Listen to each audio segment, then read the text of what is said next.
"Your role has been identified as a redundancy," he said, with that flat, rehearsed calm men get right before they do something they'll regret for the rest of their professional lives.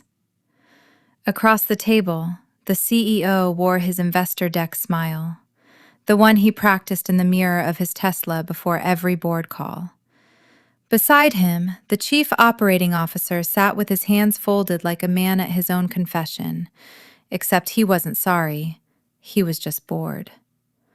Behind them both, HR sat with a folder she wouldn't make eye contact with, the way you avoid looking at roadkill on the highway because some small, cowardly part of you doesn't want to know exactly what it used to be. The conference room smelled like burnt coffee and cologne that cost more than my monthly parking pass. Somewhere down the hall, someone's phone buzzed with a Slack notification nobody would ever answer again. Through the glass wall behind them, I could see the trading floor, if you could call 4 rows of desks in a Bloomberg terminal a trading floor, going about its ordinary Tuesday business, completely unaware that the ground underneath it had just quietly started to tilt. I didn't say anything at first.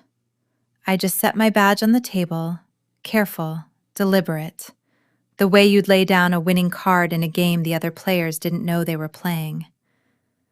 I slid my company laptop across next to it and waited for the part where they'd thank me. They didn't disappoint. The COO launched into a monologue about evolving regulatory postures and streamlining risk verticals, which, translated out of consultant into English, meant someone in finance had run a spreadsheet and decided my salary was a line item they didn't want to explain to shareholders anymore. "We really do appreciate everything you've contributed here, Nora," Derek said, folding his hands the way he did in every all-hands meeting, like a man perpetually delivering a eulogy for a relationship he'd already moved on from. "This isn't a reflection of your performance. It's about where the organization needs to go." "Where does the organization need to go?" I asked. It was the only question I asked the entire meeting. He blinked. Preston answered for him, which told me everything I needed to know about who had actually made this decision. "We're consolidating oversight functions under a more agile, forward-facing model," Preston said. "Frankly, the BSA officer role as it currently exists has become something of a bottleneck." A bottleneck. 11 years of clean exams, and I was a bottleneck. I nodded, polite, calm. Let the man finish his little performance. Let him have his moment of feeling like a visionary while he signed the death warrant for his own bank. Because here's the part they didn't know yet. The part that wasn't in any spreadsheet, wasn't in any slide deck, wasn't in any of the 17 synergy diagrams Preston had built in Canva that quarter. I wasn't just an employee. I was the Bank Secrecy Act officer. The named one. The one whose signature sat on file with the Office of the Comptroller of the Currency and FinCEN. The one the entire anti-money laundering program of Meridian Trust Bank legally hinged on. Not a job title, a federal designation. You don't just delete that from an org chart because a consultant told you it looked cleaner without it. But sure, let's call it restructuring. On the outside, I was the picture of professionalism. The boring woman in the cardigan who color-coded her filing cabinets and never once raised her voice in 11 years. Inside, though, it wasn't rage. It wasn't even hurt. Not really. Not yet. It was that particular cold click you feel when the last piece of a puzzle drops into place, and the picture underneath is a disaster you didn't build but are about to watch happen in real time. Because here's the thing about banking compliance nobody outside the industry understands. You can't just walk your BSA officer out the door and assume the bank keeps operating like normal. There are rules. Actual federal rules, the kind that don't care how confident your CEO sounds on an earnings call. While Derek Voss spent his days doing donut runs for investors and talking about disruption in meetings where nobody could tell you what exactly was being disrupted, I was the one filing the suspicious activity reports on time, maintaining the OCC relationship, keeping the correspondent bank satisfied that Meridian wasn't quietly laundering money for anybody's uncle's crypto side hustle. I was the reason the examiners left with a clean report every single cycle for 11 straight years. Oh, and before I go any further, if you like stories where corporate arrogance meets a filing cabinet full of federal paperwork and loses badly, go ahead and hit that subscribe button. It helps more people find these stories before they get blindsided at a conference table by a man in a quarter zip who thinks fiduciary duty is a vibe. All right, back to the story. I should tell you a little about how I got to that conference room, because I think it matters for everything that happens after. And because, full disclosure, this is the part where I get to be a little proud of myself before the story turns into something angrier. My name is Nora Ellison. I was 46 years old the day they fired me, and I'd spent 11 of those years at Meridian Trust Bank, a mid-sized regional institution headquartered in a mid-sized city you've probably driven through without stopping. The kind of bank that sponsors the local Little League and has its name on a scoreboard at the community college football field. I didn't grow up dreaming about banking regulation. Nobody does. I fell into it the way most people in this industry fall into it, sideways, out of necessity, because I needed a stable job with benefits after my divorce, and a friend of a friend mentioned an opening in the compliance department. I started as an analyst, $26,000 a year less than what I'm worth now, learning the alphabet soup of federal banking law one exam cycle at a time. BSA, AML, OFAC, SARs, and CTRs, and the exact dollar threshold, $10,000, in case you're wondering, that turns an ordinary deposit into a reportable event. I studied for my certification at my kitchen table after my daughter went to bed. Flashcards spread out next to a mug of tea that always went cold before I finished, because that was the only 2 hours of quiet I had most nights. It took me 6 years to become the named BSA officer. 6 years of clean work, careful work, the kind of work nobody notices until the day it's missing. I sat through 3 full OCC examination cycles as the officer of record. 3. Do you know what a clean exam cycle actually means in this industry? It means no findings, no consent orders, no enforcement actions. It means every single transaction, every wire, every large cash deposit, every account flagged for enhanced due diligence got reviewed, documented, and reported correctly, on time, every single time, for years. Examiners don't hand out compliments. The closest thing you get to praise in my line of work is an examiner packing up their laptop a day early because they didn't find anything worth staying for. I want you to sit with that for a second, because it's going to matter later. 11 years, 3 clean exam cycles, 0 enforcement actions. That was the resume they decided was a bottleneck. There's a story I think about a lot, from about 4 years before all this happened, that I never told anyone at Meridian except my old supervisor, a woman named Carol who retired to Florida and sends me a Christmas card with a picture of her golden retriever every single year. We had a business client, a mid-sized construction firm, been with the bank for over a decade, well-liked, sponsored a Little League team, the whole small-town trust package. One quarter, their deposit patterns changed. Not dramatically. That's the thing people don't understand about money laundering.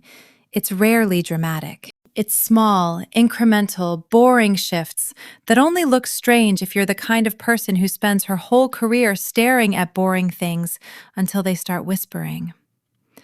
Their deposits started coming in slightly more frequently, slightly smaller amounts, always just under the $10,000 reporting threshold, always in cash, from a subsidiary the parent company had only recently formed. Classic structuring pattern. I flagged it. I documented it.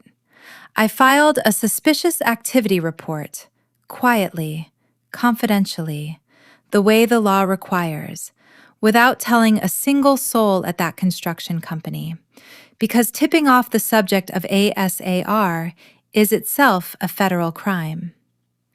6 weeks later, federal agents showed up at that company's offices with a warrant. Turned out the subsidiary had been a front for a payroll fraud scheme involving undocumented labor, and the owner had been structuring cash payments to avoid triggering the exact kind of scrutiny that eventually caught him anyway. Because that's the thing about structuring. It's designed by people who think they're smarter than the system. And the system, slow and boring and unglamorous as it is, usually wins in the end. Meridian never got dragged into that investigation. Not one subpoena, not one negative headline, not $1 of reputational damage. You know why? Because I did my job, quietly, months before anyone outside my department even knew there'd been a problem. Nobody threw me a parade. Carol bought me a coffee and said, "Good catch." And that was the entire extent of the institutional recognition I received for preventing what could have been a genuinely catastrophic regulatory event. That's the job.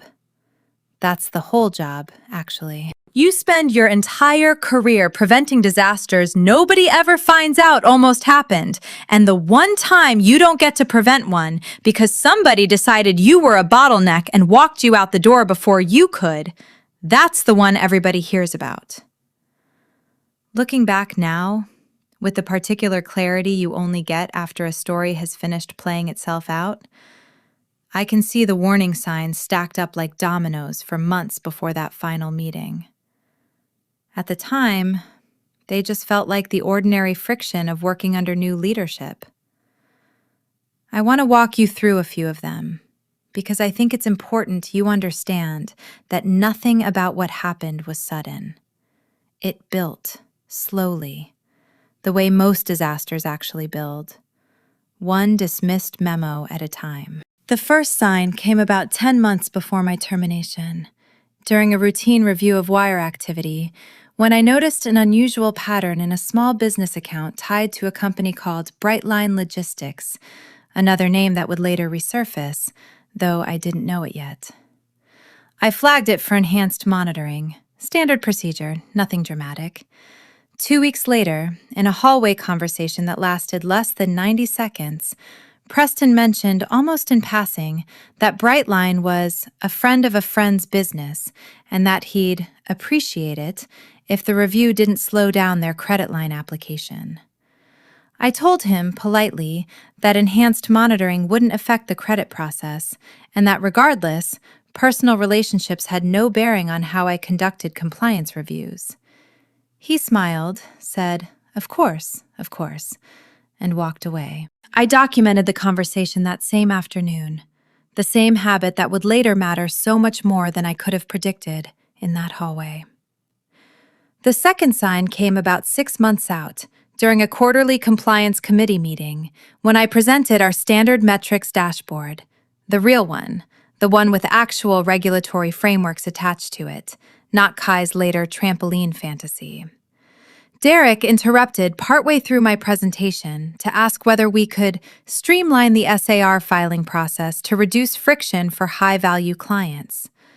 I explained, as gently as I could manage while still being completely clear, that suspicious activity report filing thresholds were set by federal law, not internal policy, and that streamlining wasn't a lever available to us. He nodded slowly, the way people nod when they've already decided not to hear you, and moved on to the next agenda item. The third sign, and the one that probably should have told me everything, came about 3 months before my termination, when I learned, secondhand, through a colleague in IT, that Preston had requested a full review of the compliance department's system access logs, ostensibly for an internal efficiency audit. No such audit was ever presented to me, discussed with me, or documented anywhere in the compliance committee minutes. I only found out about it because the IT colleague happened to mention it while fixing an unrelated printer issue in my office, entirely by accident. I sat with that one for a long time. A COO, quietly reviewing the system access logs of the one department legally required to have independent oversight authority, without informing that department's own leadership. I didn't have proof of anything nefarious at that point, just an itch. The kind of professional instinct 11 years in this job teaches you to take seriously, even when you can't yet explain exactly why.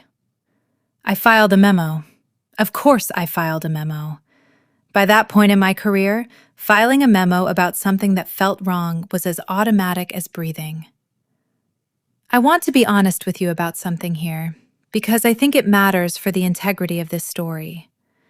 I did not, at the time, suspect anything as specific or as serious as what eventually came out about Halcyon Ventures. I didn't know about the $4 million, the shell companies, the real estate purchases in 2 states. What I knew was smaller and vaguer than that. I knew that leadership was increasingly impatient with compliance friction. I knew that my department's independence was being quietly tested in small, deniable ways. I knew that something about the relationship between Preston and certain accounts didn't sit right with me. That was all I had. It turned out, in the end, to be more than enough. I get a lot of questions in the comments on stories like this, so let me take a second and actually explain what a Bank Secrecy Act officer does, because I think it makes everything that happens next land a lot harder. Every bank chartered in the United States is legally required to maintain an anti-money laundering program under the Bank Secrecy Act, and that program has to have a named, qualified individual responsible for it. Not a department, not a committee, a named individual, on file with regulators, whose job is to make sure the bank monitors transactions, files the paperwork it's legally required to file, and flags anything that looks like it might be moving dirty money through the financial system. Drug proceeds, terrorist financing, fraud, sanctions evasion, all of it flows, eventually, through an actual bank account somewhere. And the BSA officer is the person standing at that door deciding what gets flagged and what doesn't. It is, and I say this with the full authority of 11 years doing it, one of the least glamorous, most genuinely important jobs in the entire financial system. Nobody writes movies about us. There's no Wolf of Wall Street sequel where the hero is a woman in a cardigan cross-referencing wire transfer thresholds against a shell company registry at 11 o'clock at night. But without that job being done, and done well, banks become exactly what people already suspect they might be. Convenient plumbing for anyone with enough dirty money and enough patience to move it slowly. When you fire that person and don't replace her with someone qualified, you're not streamlining anything. You're removing the one legally mandated safeguard standing between your institution and becoming an unwitting, or, in this particular case, not entirely unwitting, party to financial crime. Derek Voss thought he was cutting a redundancy. What he was actually doing was pulling a keystone out of an arch and hoping, against every piece of available evidence, that the rest of the structure would just hold itself up out of politeness. It did not hold itself up out of politeness. I remember the night before my termination with a clarity that still surprises me, mostly because at the time it felt so completely ordinary. I'd stayed late until almost 7, finishing a quarterly filing that wasn't even due for another 2 weeks, because I've never liked leaving things until the last responsible moment. I remember Preston walking past my office around 6:30, pausing in the doorway just slightly longer than a normal passing glance, and saying, "Big day tomorrow, Nora," with a strange, tight little smile I didn't think much of at the time. I asked him what he meant. He said something vague about some organizational announcements and kept walking. I remember thinking, mildly, that it was probably another reorg memo, another slide deck full of buzzwords, the kind of thing that had become almost background noise by that point in Derek's tenure. I didn't think, not for 1 second, that big day tomorrow meant my own termination. Why would I? 3 clean exam cycles, 11 years, a recent performance review with exactly 1 minor note about turnaround time. If you'd asked me that Tuesday night to rank my own job security among everyone in that building, I would have put myself near the top of the list. Not because I was arrogant about it, but because it was, by every reasonable, documented, objective measure, simply true. I drove home that night the way I drove home every night. Stopped at the grocery store for cat food, made a simple dinner, watched half an episode of something forgettable, and went to bed at a reasonable hour, completely unaware that I was spending my last ordinary evening as an employee of a bank I'd helped keep clean and compliant for over a decade. I think about that a lot, actually. The strange mercy of not knowing. I think about how Preston must have already known, standing in my doorway that evening, exactly what was going to happen to me the next day, exactly what he and Derek had already decided, exactly what he needed done to a case file 2 days later. I think about how easily he said "big day tomorrow" with that same casual, slightly too tight smile. The smile of a man who has learned to lie so smoothly it barely registers as lying to him anymore. I slept fine that night. I want that on the record too, for whatever it's worth. I slept completely fine. The sleep of a woman with nothing to hide and no idea what was coming. And there is something almost darkly funny to me now about the contrast between that peaceful, unremarkable Tuesday night and everything that followed it. Before I take you back into that conference room, I want to give you one more piece of texture because I think it helps explain exactly what Meridian actually lost the day they walked me out.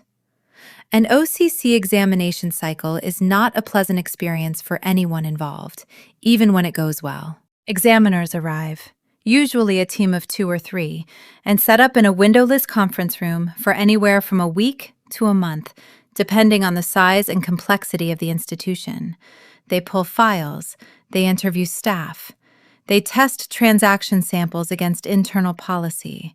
They ask, repeatedly, in slightly different phrasing each time, whether you can walk them through exactly how a given transaction was flagged, reviewed, and resolved. Checking, essentially, whether your documented process matches your actual practice down to the smallest procedural detail. My last full exam cycle, about 14 months before my termination, lasted 18 business days. I remember it vividly, not because anything went wrong, but because of a single moment on day 11 that I still think about. The lead examiner, a quiet, exacting woman named Ms. Okafor, pulled a file on a mid-sized commercial account with an unusual transaction pattern from nearly 2 years earlier, one I hadn't personally handled in months, buried deep in our archive. She asked me to reconstruct, from memory and documentation alone, exactly why the account had been cleared after enhanced review, rather than escalated to a full SAR filing. I pulled the file. I walked her through it, step by step, referencing the specific data points that had led to the clearance decision, the additional documentation the client had voluntarily provided, the secondary review that had confirmed the initial assessment. It took about 20 minutes. When I finished, she looked up from her notes, something I'd learned over the years was a rare enough gesture from an OCC examiner to actually mean something, and said simply, This is the cleanest file review I've seen this cycle. I didn't get a bonus for that.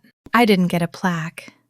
I got a brief nod from my supervisor at the time and, eventually, a clean exam report that told the board, the shareholders, and the regulators that Meridian Trust Bank was a well-run, low-risk institution worth trusting with people's money. That's the whole reward structure of this job. You do it perfectly, invisibly, for years, and the only prize is that nothing bad happens, which is, if you actually understand what nothing bad happens is protecting, the single greatest prize this industry has to offer. Derek Voss never sat through a single exam cycle with Ms. Okafor or anyone like her. He joined Meridian 18 months before my termination, which meant, by simple math, he'd never once experienced what a properly functioning compliance department actually costs to maintain and what it actually prevents. He inherited a clean institution and assumed, the way people who inherit clean institutions often do, that cleanliness was simply the natural state of things, rather than the direct, exhausting result of somebody working very hard, very quietly, to keep it that way. So there I was, badge on the table, laptop slid across, watching Derek Voss workshop his corporate eulogy in real time, while Preston nodded along like a man who'd rehearsed this scene in the mirror the night before. "We'll of course provide a generous severance package," Derek continued, "and we want this transition to be as smooth as possible for you." "How smooth?" I asked. "Did you imagine this transition would be, exactly?" Preston answered again. "We've identified an interim solution for regulatory operations. It'll be seamless." I looked at him for a long moment. "I want you to understand, I wasn't being dramatic. I wasn't trying to scare anybody. I asked one simple professional question, the kind any reasonable executive should have wanted an honest answer to before making a decision like this. Who's your qualified successor?" I asked. "And have they already been designated with the OCC?" The silence that followed was, I'll admit, extremely satisfying. Preston glanced at Derek. Derek glanced at the HR director, whose name was Wendy and who had spent the entire meeting studying the grain of the conference table like it might contain the secrets of the universe. "We're finalizing that," Derek said, which is corporate for, "We have not thought about this at all." "You understand," I said, still calm, still polite, "that under federal regulation, a bank cannot operate without a properly designated BSA officer of record. You understand that if you terminate me without a qualified successor in place, you are not restructuring a department. You are creating a compliance gap that regulators are legally obligated to treat as a material deficiency." "We appreciate your input," Preston said, in the tone of a man dismissing a Yelp review. I nodded. I picked up my purse. I did not argue further because here is something 11 years in this industry teaches you. You cannot save people from decisions they are determined to make. You can warn them, clearly, on the record, in a room with witnesses, and then you can let them find out the hard way exactly how right you were. I had, for what it's worth, warned them, on the record, in a room with witnesses. I want that understood clearly because later, when things got very bad for Meridian Trust Bank, there would be people, Derek mostly, and a few board members who should have known better, who tried to suggest I hadn't given them fair notice. I gave them fair notice at the exact table where they fired me. They simply didn't want to hear it. They had security walk me out. Actual security. A man named Curtis, who'd worked the front desk longer than half the executive team combined, and who looked, frankly, more uncomfortable escorting me to my car than I felt being escorted. "This is stupid, Nora," he muttered, low enough that only I could hear as we crossed the lobby. "Everybody knows this is stupid." I know, Curtis, I said. Take care of yourself in there. As if I was going to steal staplers. As if I needed to make a scene. I signed the exit paperwork at the front desk, initialing 11 separate lines confirming I had returned all company property, smiled at the HR coordinator who wouldn't look up from her lap, and walked through the glass doors without turning around once. No drama, no tears, just me, my purse, and one last email I sent from my personal phone before my badge deactivated behind me with a soft, final click that I swear I heard, even though badge readers don't actually make noise. Maybe I just imagined it. Maybe some part of me needed to hear a door close. Subject line, BSA. Officer designation, termination notice, effective immediately. I copied the OCC examiner in charge assigned to our last exam. I copied our FinCEN point of contact. I included the date and the exact time my authority as BSA officer ended. I attached the formal designation change disclosure, the one I'd already drafted the week before, sitting quietly in my drafts folder like a loaded gun nobody in that building knew was pointed at them. I hit send. I closed my phone. I got in my car. They thought it was over. What they didn't understand was that federal regulators don't care about hurt feelings or restructuring language.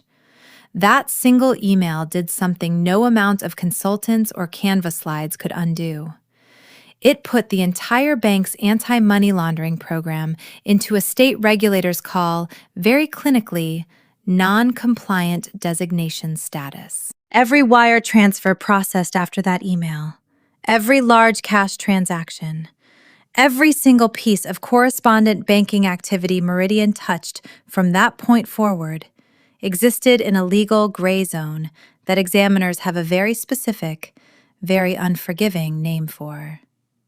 But hey, I'm sure whoever they threw at the job next would have it figured out by lunch. I drove home the long way, past the little park with the pond nobody ever seems to visit, and I didn't cry. I made tea. I sat by my window and watched the light change over the parking lot of my apartment complex, and I felt something that wasn't triumph and wasn't relief. It was stillness. The particular, heavy stillness of knowing a storm is already forming somewhere over the horizon, and you are not the one who has to lift a single finger to make it arrive. They wanted a leaner bank. They were about to learn exactly what lean looks like when you cut out the part of the organization whose entire job is standing between you and federal enforcement action. By the time I'd pulled out of the parking garage, HR had already sent the first email revoking my system access.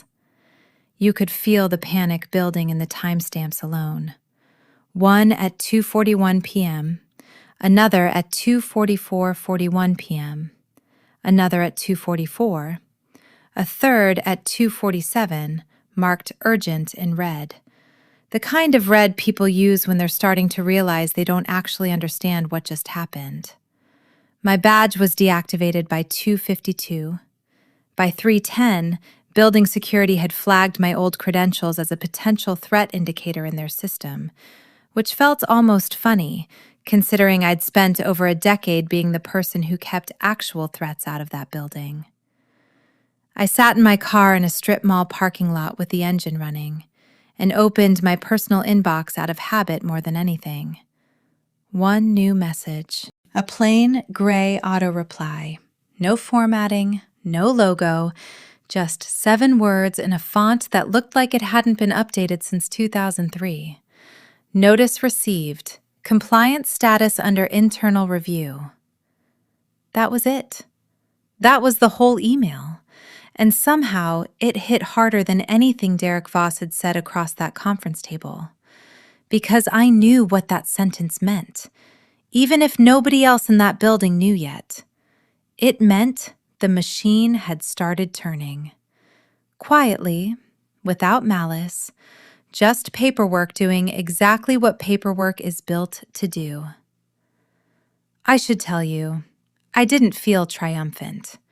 People always assume that's the part where the music swells and you feel like you won something.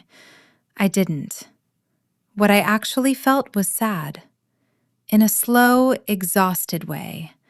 Like watching a car start to skid and knowing with total clarity exactly how the next 4 seconds are going to go, and that there's nothing left for you to do but watch. I liked my job. I want to be honest about that, because it matters to the story. I wasn't some disgruntled employee counting down the days until I could burn the place to the ground. I took real pride in knowing every regulation, every threshold, every reporting deadline, in being the person who kept an entire institution and every employee inside it, whether they appreciated it or not, out of federal enforcement territory. I wasn't the face of the bank. I was the foundation. And foundations only get noticed the moment they're gone, right about the time the walls start to lean. I drove home slower than I needed to, half listening to a radio host talk about traffic on the interstate and some minor league baseball trade. But my mind kept drifting back to a single folder sitting in a locked drawer in what used to be my office. Manila, labeled in my own handwriting. BSA Officer Designation. Do not archive. I had updated it 2 weeks earlier during our annual review cycle, sitting right there on my desk during my exit meeting, in plain view, while the HR coordinator glanced at it, frowned slightly, and then slid it aside like an old parking receipt. She had no idea what she was looking at. That folder wasn't paperwork. It was the entire legal foundation of a federally chartered bank's anti-money laundering program. Because once that termination notice went out, and no qualified successor was formally designated within the window regulators require, the whole compliance infrastructure didn't just pause, it reversed. Filings already in process stalled. Ongoing monitoring lost its legal cover. Every wire transfer, every large transaction, every account flagged for enhanced due diligence sat frozen in a limbo that examiners do not find charming under any circumstances. And worst of all, from a purely technical standpoint, the bank was no longer operating a legally valid BSA program, full stop, the exact minute my termination took effect. But I'm sure Kai from the Regulatory Innovation team would have it handled by Monday. After all, he'd shadowed me for a grand total of 1 afternoon back in March, mostly to ask if I could recommend him for a LinkedIn endorsement. Meanwhile, the man they'd hired to replace me, Kai Bennington, self-titled Compliance Futurist, host of a podcast called The Regulation is a Vibe that had, at last count, 41 subscribers, most of whom appeared to be his mother's book club, posted an "excited to join the team" announcement on LinkedIn before his background check had even cleared. I'd seen his profile the night before out of pure professional curiosity. No banking license, no AML certifications, no actual regulatory experience beyond a semester internship at a startup that folded before he graduated. But he had. And I want to stress this was an actual line on his resume. Strong instincts around vibes-based risk assessment. Good luck with your first exam cycle, Kai. By sunset, I was curled up on my couch under a blanket with my cat Feta asleep on my lap and a text thread blinking on my phone from a former coworker who'd clearly heard something already. "Are you okay? Call me when you can." I didn't answer. Not yet. It wasn't my turn to do anything anymore. I'd done my part. Now it was the system's turn to run, the way it was built to run, the way it always runs, whether or not the people in charge understand it's happening. Let the efficiency hit walls nobody at Meridian had thought to check for load-bearing capacity. Let Derek Voss discover, slowly, and with the particular dawning horror reserved for men who've never had to read a federal statute, that regulators do not care about quarterly growth targets, or investor sentiment, or whatever word synergy was supposed to mean that quarter. The bank thought I was a name on an org chart, easily deleted, easily replaced. They were about to learn I was the signature. I want to pause the corporate carnage for a second and tell you about the call I got from my daughter that first night, because I think it matters, and because, honestly, this whole thing would have been a lot lonelier without her. Maya is 23, works in marketing for a nonprofit 2 states away, and has approximately 0 patience for corporate nonsense, mostly because she watched me raise her alone through a divorce while working my way up in an industry that doesn't exactly hand out gold stars for showing up. She called around 9 that night, and I could hear in her voice that Patricia, who apparently texted half the free world within an hour of my termination, had already given her the broad strokes. "They fired you," Maya said, not a question. "They did." "Mom, you've worked there since I was in middle school." "I know." "Are you okay?" I looked over at Feta, curled up on the arm of the couch, at the mug of tea going cold on the side table, at the quiet, ordinary calm of my own living room, on what should have felt like the worst night of my professional life. "I think I'm going to be fine," I told her. And I meant it in a way that surprised even me. I think, actually, I did everything right. I think they're the ones who should be worried. She was quiet for a second. "You already sent the notice, didn't you?" "That's my daughter for you, sharp as anything, even at 23, even 3 states away." "I already sent the notice," I confirmed. "Mom." I could hear the grin in her voice even through the phone. "You didn't." "I absolutely did." "Oh my God, okay, I need updates. Regular updates. This is the most interesting thing that's happened to our family since Uncle Gary's timeshare lawsuit." I laughed. Actually laughed. For the first time since I'd walked out of that building. "I'll keep you posted." "Please do. And, Mom, for what it's worth, I've never once doubted you knew exactly what you were doing over there. Those men have no idea what's about to happen to them." She wasn't wrong. She usually isn't. By Friday morning, Derek was already up on stage in the main auditorium, doing his best impression of a man who just closed a Series C round instead of a man whose bank was about to fall directly into a federal buzzsaw. The all hands was mandatory, which meant half the staff shuffled in with their badges and their resentment, and the other half joined the live stream from home, cameras off, muted, quietly job hunting on a second monitor while pretending to take notes. I watched the recording later, out of morbid curiosity, the way you watch a home renovation show right before someone finds asbestos behind the drywall. He opened with the usual arsenal: transformation, agility, forward-leaning posture, unlocking synergies across our risk verticals. You could practically watch morale drain out of the room in real time with every slide. "We're not just cutting costs," he said at one point, gesturing broadly at a slide with a stock photo of a mountain summit on it, because of course there was a stock photo of a mountain summit. "We're building the bank of the future. Agile, lean, unburdened by legacy processes that no longer serve us." Legacy processes. That's what he called 11 years of clean federal exams. Then came the self-congratulation. "I'm proud to announce," he said, gesturing at an org chart that now looked like someone had shaken a bag of Scrabble tiles onto a whiteboard, "a bold restructuring of our compliance function. We've streamlined oversight, reduced redundancy, and positioned Meridian to move faster than ever." Translated out of executive speak, he'd fired the one person legally required to keep the bank out of federal enforcement, and he genuinely believed that was a strategy. Then he waved a hand toward the side of the stage, and out walked Kai Bennington in a blazer that fit him like it had been purchased for a slightly larger, slightly more competent man. "This is Kai," Derek said. "He's stepping in as our new Director of Regulatory Innovation."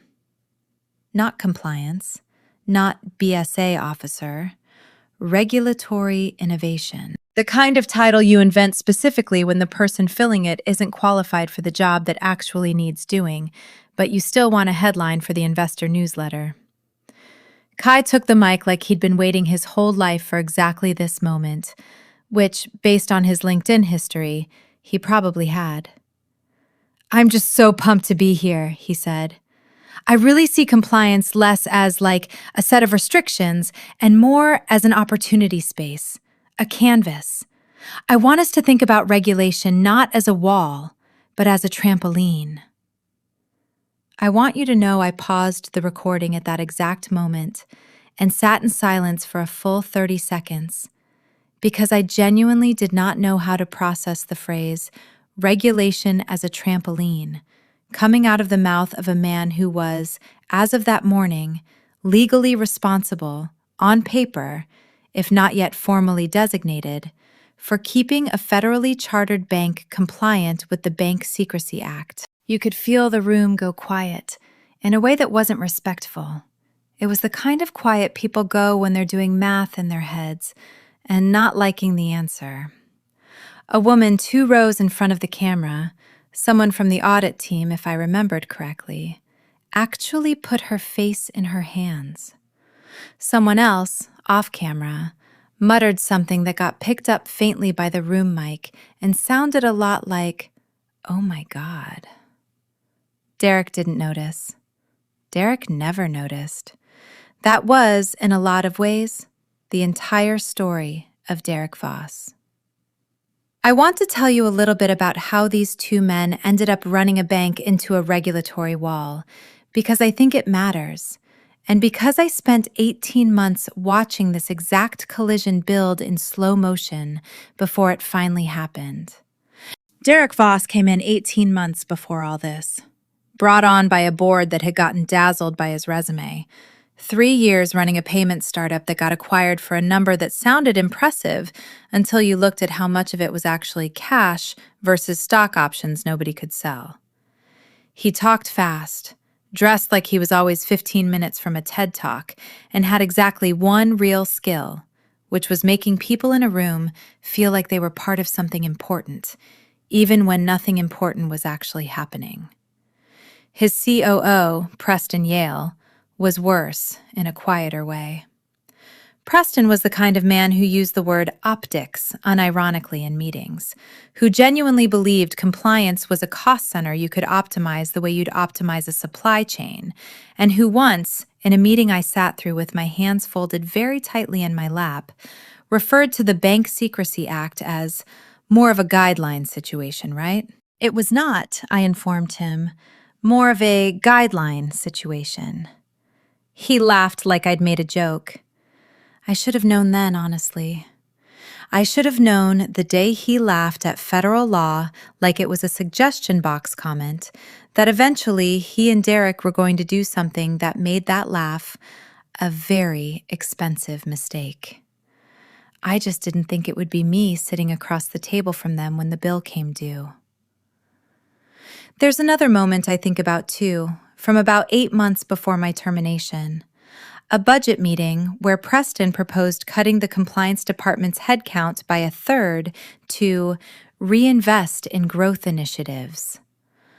I sat through 45 minutes of him explaining with a straight face that examiners loved efficient teams and that our department was over-resourced relative to peer institutions. I asked him, politely, which peer institutions he was referencing, and whether any of them had recently been subject to a consent order for exactly the kind of under-resourcing he was proposing.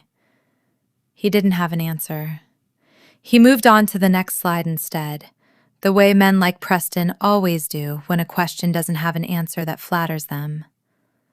I filed a memo after that meeting, for the record, documenting my concerns about proposed compliance staffing reductions and their potential regulatory impact. I have no idea if anyone ever read it. I suspect, given everything that happened later, that somebody did and simply chose not to care. Here's where the story takes a turn I genuinely did not see coming. And I promise you, if you're watching this thinking you already know where it's headed, you don't.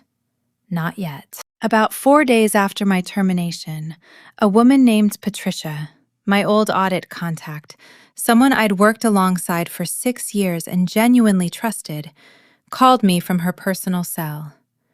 Not from a bank line, her personal cell at 9:40 at night, which told me before she even said a word that whatever was coming wasn't good news. It was worse than that. "I probably shouldn't be calling you," she said. Her voice had that thin, careful quality people get when they're deciding in real time how much they're allowed to say. "But I think you need to know something, and I think you're the only person who'll actually understand what it means." I put the kettle on. I told her to go ahead. She told me that in the weeks before my termination, she'd flagged 3 wire transfers, all originating from the same shell entity, all routed through an account tied to a company called Halcyon Ventures, all just under the threshold that would have triggered mandatory currency transaction reporting if they'd come in as a single transfer, instead of 3 carefully split ones. Structuring. Textbook structuring. The exact pattern every AML training video in the country uses as its opening example. The kind of thing a first-year compliance analyst would catch in about 4 minutes. I had flagged it too, actually, back when I still had access, back before anyone told me my role was a redundancy. I'd opened an internal case on it. I remembered the account. I remembered thinking it was strange because Halcyon Ventures' registered address traced back to a UPS store in a strip mall 2 towns over from Meridian's headquarters, and its sole listed officer, when I'd pulled the filing, was a name I recognized: Preston Yale's brother-in-law. I sat very still on my couch, tea going cold in my hands, while Patricia told me the rest.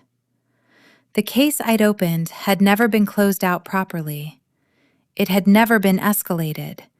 And 2 days after my termination, with no BSA officer in place and Kai Bennington still waiting on his background check to clear, someone, she didn't know who, she suspected Preston himself, had gone into the case management system and marked it resolved. No documentation, no explanation, just closed, like it had never happened at all. "I think," Patricia said, very quietly, "that they didn't just fire you because they wanted to cut costs." I sat with that for a long moment, looking out my window at the parking lot, at a stray cat picking its way along the fence line, at the ordinary Tuesdayness of the whole scene, while my stomach slowly turned to ice. "They fired me," I said, "because I was in the way."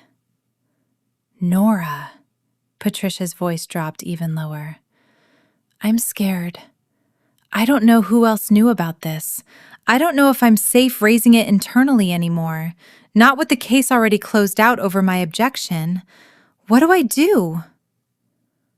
I thought about that question for a long time, longer than felt comfortable on a phone call, because I understood exactly how much weight it carried.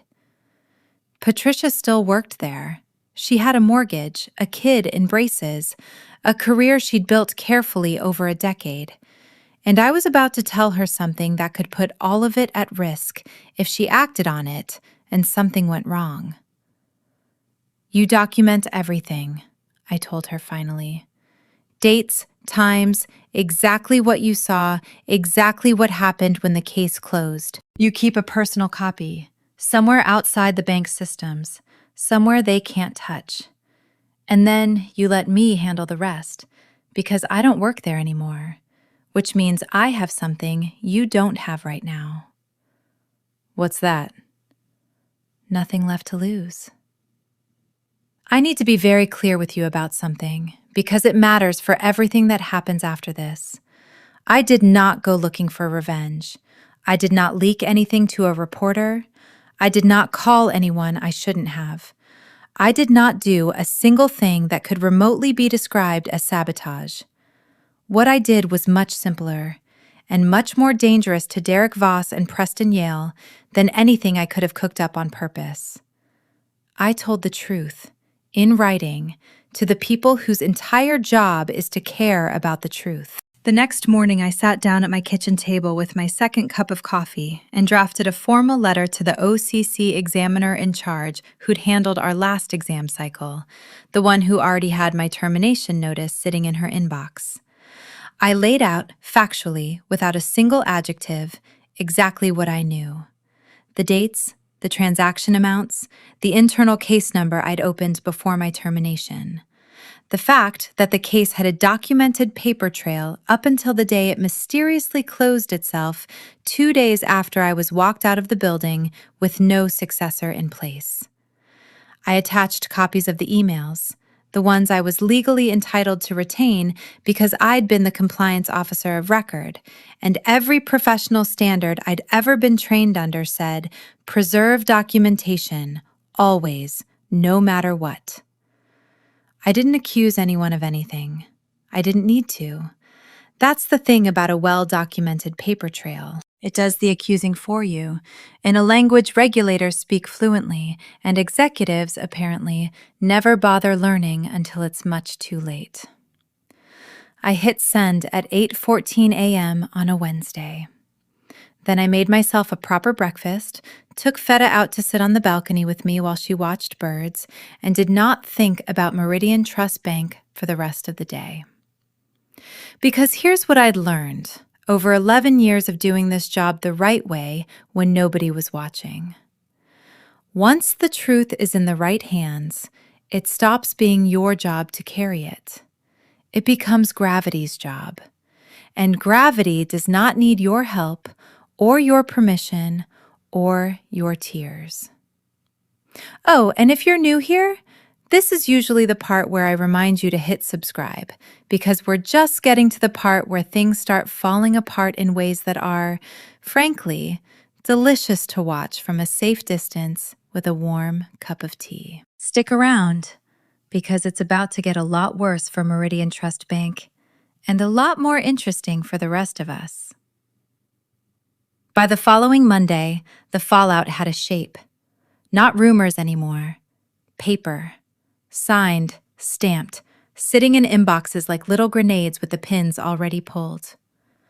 The first notice came from the OCC, a supervisory letter, cold and clinical, citing a lapse in BSA officer designation, deficiencies in suspicious activity monitoring, and an unresolved case matter requiring immediate independent review. It arrived on Derek Voss's desk at 9:02 a.m., and, according to someone who was in the building that day, he read it twice standing up before he sat down. The second notice came 2 days later, and it was worse. Meridian's primary correspondent bank, the one that processed the vast majority of its wire activity, the one every regional bank depends on to actually move money in and out of the broader financial system, sent formal notification that it was suspending the relationship pending resolution of compliance concerns identified by the primary regulator. In plain language, that meant Meridian Trust Bank, a chartered financial institution with 11,000 depositors and 41 years of history, could no longer reliably send or receive a wire transfer. You'd be amazed how quickly a bank stops looking like a bank once that happens. Word moves fast in small financial circles, and within a week, 2 other correspondent relationships had quietly begun reviewing the partnership, which is banking language for, we are not going to be the ones left holding the bag when this thing goes federal. Business clients who'd been with Meridian for a decade started pulling large deposits, the kind of quiet, unpanicked withdrawal that doesn't make headlines, but absolutely gets noticed by anyone who understands liquidity ratios. A local news station picked up a small story about regulatory concerns at a regional bank, framed carefully, sourced anonymously, and within 48 hours, the story had been picked up by two financial trade publications that cover exactly this kind of institutional collapse for a living.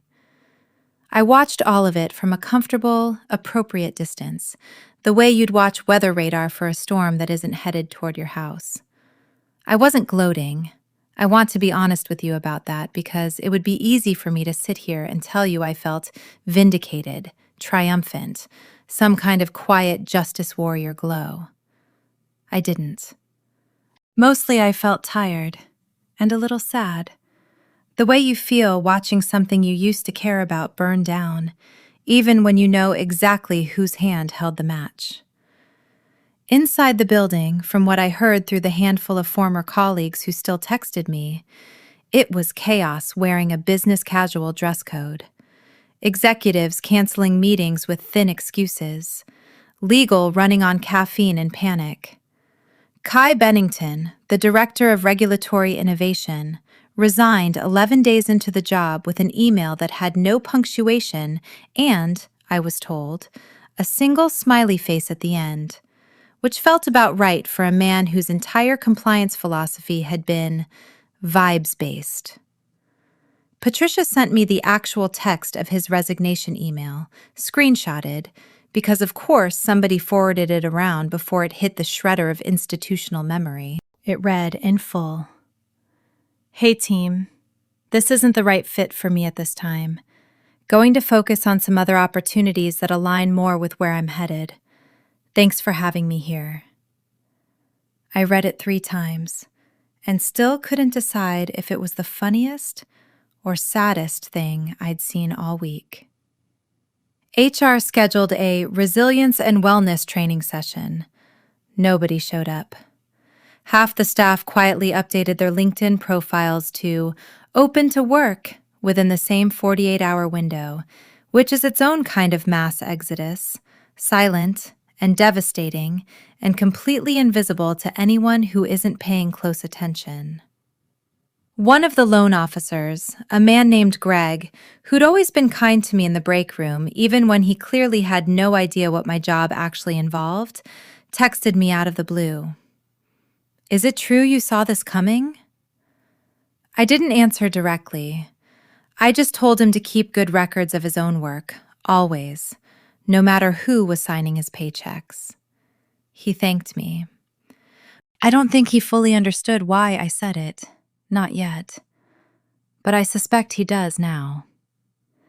Then came the internal investigation, board-mandated, independent, and by every account, absolutely brutal. Here's the part I actually want to tell you about, because it's the part that surprised even me. And I'd like to think, after 11 years in this industry, I don't surprise easily anymore. I got a call from a number I didn't recognize, a Tuesday afternoon, 3 weeks after my termination. I almost didn't answer it. I'm glad I did. It was an investigator from the OCC's Enforcement Division, a woman named Renata Ibarra, calm and precise in a way that made me instantly relax. The particular calm of someone who has read every document in a case file twice and doesn't need to raise her voice to make you understand she knows exactly what happened. She asked if I'd be willing to provide a formal statement regarding the Halcyon Ventures matter, the closed case, the timeline of my termination relative to the case closure. I said yes before she finished the sentence. Over the next hour, I walked her through everything, calmly, factually, the same way I'd have walked an examiner through any finding during any exam cycle for the last 11 years. I gave her dates, I gave her names. I gave her the internal case number and explained exactly what red flags had triggered it in the first place, back when I still had the authority and the access to act on what I was seeing. "I want to make sure I understand the timeline correctly," Renata said at one point, her tone still perfectly even. "You opened this case, documented the structuring pattern, and escalated it internally. 3 weeks later, you were terminated. 2 days after that, with no qualified successor designated, the case was closed with no documentation explaining the resolution. That's correct. And in your professional opinion, based on 11 years in this role, is there a legitimate compliance reason that case would have been closed the way it was? No, I said. There is not. She didn't react with any particular drama, but I could hear something shift slightly in the quality of her silence. The sound of a person quietly confirming a theory she'd already suspected, but needed on the record from a credible source. And then she told me something that made the whole picture snap into a different shape entirely. One I hadn't seen coming, even after everything Patricia had told me. Halcyon Ventures wasn't just a shell entity Preston Yale's brother-in-law happened to be listed on. It was, according to a parallel investigation already underway at the Financial Crimes Enforcement Network, one node in a structuring scheme that had moved just over $4 million through 3 regional banks over the previous 14 months, all of it dressed up as consulting fees and strategic advisory services for a series of shell companies that, on paper, did nothing. The money, once it landed, was quietly funneled into a series of real estate purchases in 2 states, all cash, all under LLCs that traced back, eventually, patiently, the way these things always eventually trace back, to Preston Yale himself. 3 banks, I repeated, needing to hear myself say it out loud to fully absorb it. 3 banks, Renata confirmed. Meridian was the third. The first 2 caught structuring patterns on their end months ago and shut the accounts down. Meridian was, candidly, the last one still processing his activity right up until it stopped, 2 days before your termination took effect. I sat with that for a long moment, staring at nothing in particular, doing the math in my head. The first 2 banks had caught it and shut it down. We hadn't shut it down. We'd had a case open, actively, documented, in progress, right up until someone decided the case and the person who opened it both needed to disappear at the same time. Derek Voss, I said. Does he know? That's part of what we're determining, Renata said. As far as we can tell at this point, he wasn't a direct participant in the structuring scheme itself. But we have reason to believe he was told, in fairly vague terms, that a legacy compliance issue needed to be resolved quietly before the next board meeting. Whether he understood the full scope of what that meant is something we're still working to establish. Derek Voss, as far as investigators could tell at that point, hadn't been directly involved in the scheme. But he'd known. Or at the very least, he'd been told, in vague enough language that he could later claim plausible deniability, that a legacy compliance issue needed to go away quietly before the next board meeting. And when I refused, 3 weeks before my termination, to sign off on closing that case without a documented resolution, Preston had gone to Derek with a simple, elegant solution. Fire the compliance officer. Install someone who wouldn't know a structuring pattern if it wired itself directly into his personal checking account. Let the case quietly disappear in the chaos of a leadership transition. It would have worked, too, if paperwork didn't have a memory longer than any executive's ego. I sat in my kitchen for a long time after that call, staring at a mug of coffee that had long since gone cold. And I want to tell you honestly, I didn't feel triumphant then either. I felt something closer to grief. Because for a moment, underneath all the sarcasm I've been using to tell you this story, underneath the tea and the cat and the calm, I had genuinely believed for 11 years that I worked somewhere that mostly tried to do the right thing, even when it was slow and boring and nobody said thank you. Finding out that the man across the table from me the day I got fired had known, on some level, Exactly what he was protecting when he called me a redundancy. That hurt in a way the firing itself never had. I called Maya that night, and I told her everything. And she was quiet for a long time on the other end of the line, which for my daughter is genuinely unusual. "Mom," she finally said, "I know you're not going to want to hear this, but I'm proud of you." Not for the paperwork thing, even though that's very cool and very scary in a way I love. I'm proud of you because you flagged it the first time, back when you still worked there, before any of this blew up, before you knew any of this was going to happen to you personally. You did the right thing when it was inconvenient and boring and nobody was watching. That's the actual story here. She wasn't wrong. She usually isn't. But grief doesn't stop gravity. And gravity, by that point, had a great deal of paperwork on its side. By the time the story broke publicly, a Thursday if I remember right, picked up first by a regional business journal, and then, within hours, by 2 national outlets that cover banking regulation, Meridian Trust Bank was already operating under a formal consent order. The FDIC had joined the OCC's review. Federal agents had executed a search warrant at Preston Yale's home, an event that 4 different neighbors apparently filmed on their phones and that made it, briefly, onto a local news broadcast with the chyron, "Release'll bank exec under federal investigation."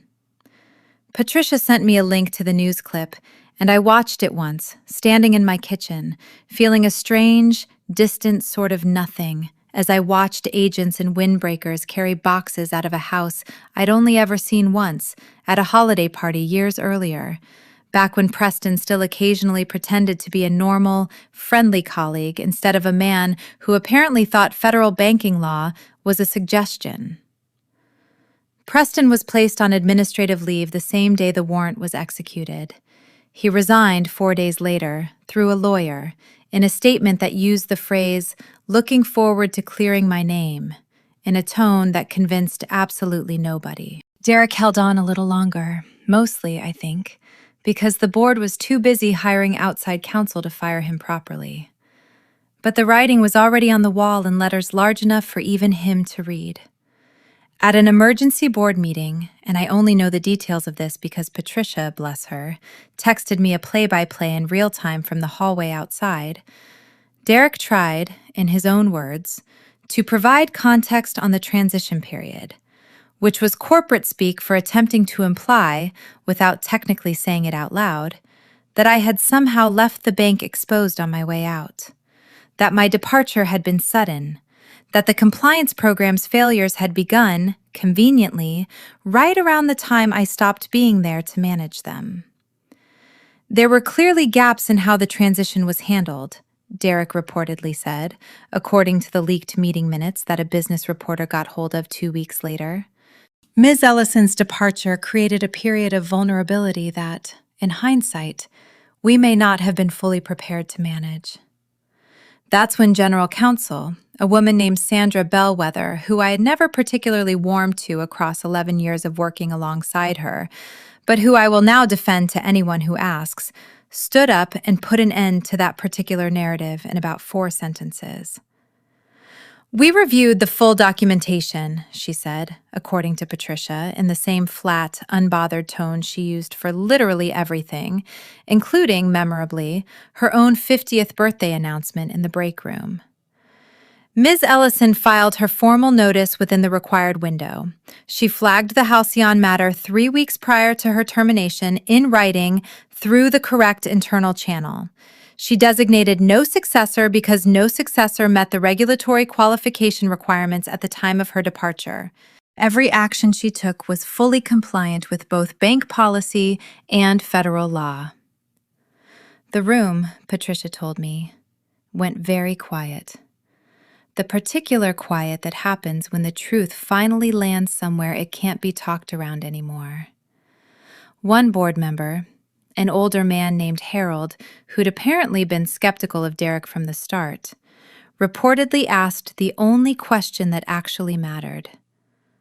Who made the decision to terminate the compliance officer without a qualified successor in place? Nobody answered right away. Patricia said the silence lasted a genuinely uncomfortable amount of time before Derek finally said, quietly, "That was a joint operational decision." Which is corporate for, I don't want to say his name out loud in a room with lawyers in it. Derek looked down at the table. Nobody argued with Sandra. Nobody ever really did. It was the CFO, apparently, who said the sentence that ended up circulating through half the bank by lunchtime, muttered just loud enough for the recording device on the conference table to catch it, and, eventually, for it to make its way into the leaked meeting minutes that a business reporter got hold of 2 weeks later. "Our entire BSA program," he said, "was her signature. We can't process a single wire until we rebuild that from zero." There it was. 11 years, built patiently, quietly, exam cycle after exam cycle, and gone in the span of about 3 weeks because 2 men decided compliance was a line item instead of a legal requirement. I was at my kitchen table that evening, eating a slice of peach cobbler from the little bakery 2 blocks from my apartment, half watching a documentary about coral reefs, when I saw the headline pop up on my phone. "Meridian Trust Bank CEO resigns amid federal investigation." I read it once. I didn't feel like celebrating. I hadn't sabotaged anything. I hadn't leaked a single document to a reporter. I hadn't plotted, hadn't schemed, hadn't done anything except exactly what my job had always required of me, right up until the moment they decided my job wasn't worth keeping. I had simply, finally, stopped being the thing holding the weight up. And they, so convinced I was replaceable, so certain that compliance was just paperwork and paperwork was just friction, never once stopped to ask what exactly that paperwork was protecting them from, until the day it stopped protecting them at all. The bank didn't collapse because of anything I did to it. It collapsed because nobody left standing in that building understood where the load-bearing walls actually were, and by the time they figured it out, the building was already coming down around them. Feta jumped up onto the table, sniffed disapprovingly at my cobbler, and settled onto the chair across from me like she wanted to hear the rest of the story too. I told her the rest of the story too. She fell asleep halfway through, which felt appropriate. Even the cat had heard enough corporate nonsense for one day. Over the following weeks, I got pieces of the story from Patricia and Greg and a handful of other former colleagues who, one by one, either resigned voluntarily or got quietly absorbed into whatever remained of the compliance function once the FDIC stepped in to oversee the rebuild. The bank was placed under an extended consent order, the kind that comes with mandatory quarterly reporting, an independent monitor physically embedded in the building, and a rebuild timeline measured in years, not months. Business clients that hadn't already left finished leaving. A commercial real estate developer who'd banked with Meridian for 18 years moved his entire portfolio to a competitor within a month, telling a local reporter, on the record, that he didn't need to bank somewhere that couldn't guarantee a wire would actually clear. Half the executive team that had cheered along during Derek's Bank of the Future all hands quietly resigned over the following quarter, most of them landing softer than they probably deserved, the way executives usually do, parachuting into new roles at companies that hadn't yet Googled their old employer's name. Wendy from HR, the one who'd slid my folder aside like a parking receipt, left for a role at a manufacturing company, according to her LinkedIn, in what I can only assume was a role with significantly less federal paperwork involved. Kai Bennington, somehow, landed on his feet the fastest of anyone, which tells you something about the world we live in. Within 6 weeks of his resignation, he'd rebranded his podcast as Leadership and Resilience Content, and I saw an ad for it once, unprompted, on my own social media feed, which felt like a genuinely personal insult from an algorithm that had no idea what it was doing to me. Before I take you to the panel, I want to tell you a little more about Sandra Bellwether, the general counsel who stood up in that board meeting and put an end to Derek's attempt to quietly blame me for the whole collapse. Because I don't think I did her justice earlier, and I think she deserves better. I'd worked alongside Sandra for the better part of 9 years, and if I'm being completely honest with you, I never particularly liked her. Not in any personal sense. She was cold in meetings, allergic to small talk, the kind of colleague who'd walk right past you in the hallway without a greeting if she was mid-thought on something, which she usually was. We were never friends. I don't think we ever had a single conversation that wasn't strictly business. But I respected her, deeply, in the specific way you respect someone whose competence you've watched hold up under pressure, again and again, over the better part of a decade. Sandra had a memory for regulatory detail that rivaled my own, and in 9 years, I never once caught her giving advice that cut a corner, softened a risk, or protected an executive's ego at the expense of the actual legal position of the bank. She was, in her own quiet, humorless way, one of the most genuinely principled people I'd ever worked alongside. And I don't think either of us ever said that to the other's face, because that's simply not who we were to each other. I heard, secondhand through Patricia, what it actually looked like when Sandra stood up in that board meeting. Apparently, she'd spent the 2 days prior locked in her office, reviewing every single document related to my termination and the Halcyon Ventures case, cross-referencing timestamps, confirming exactly when the case had closed relative to my last day of active access, building, essentially, the same kind of airtight documentation trail I'd spent my entire career building myself. When Derek tried his vague, deniable insinuation about gaps in the transition period, Sandra didn't raise her voice. She didn't need to.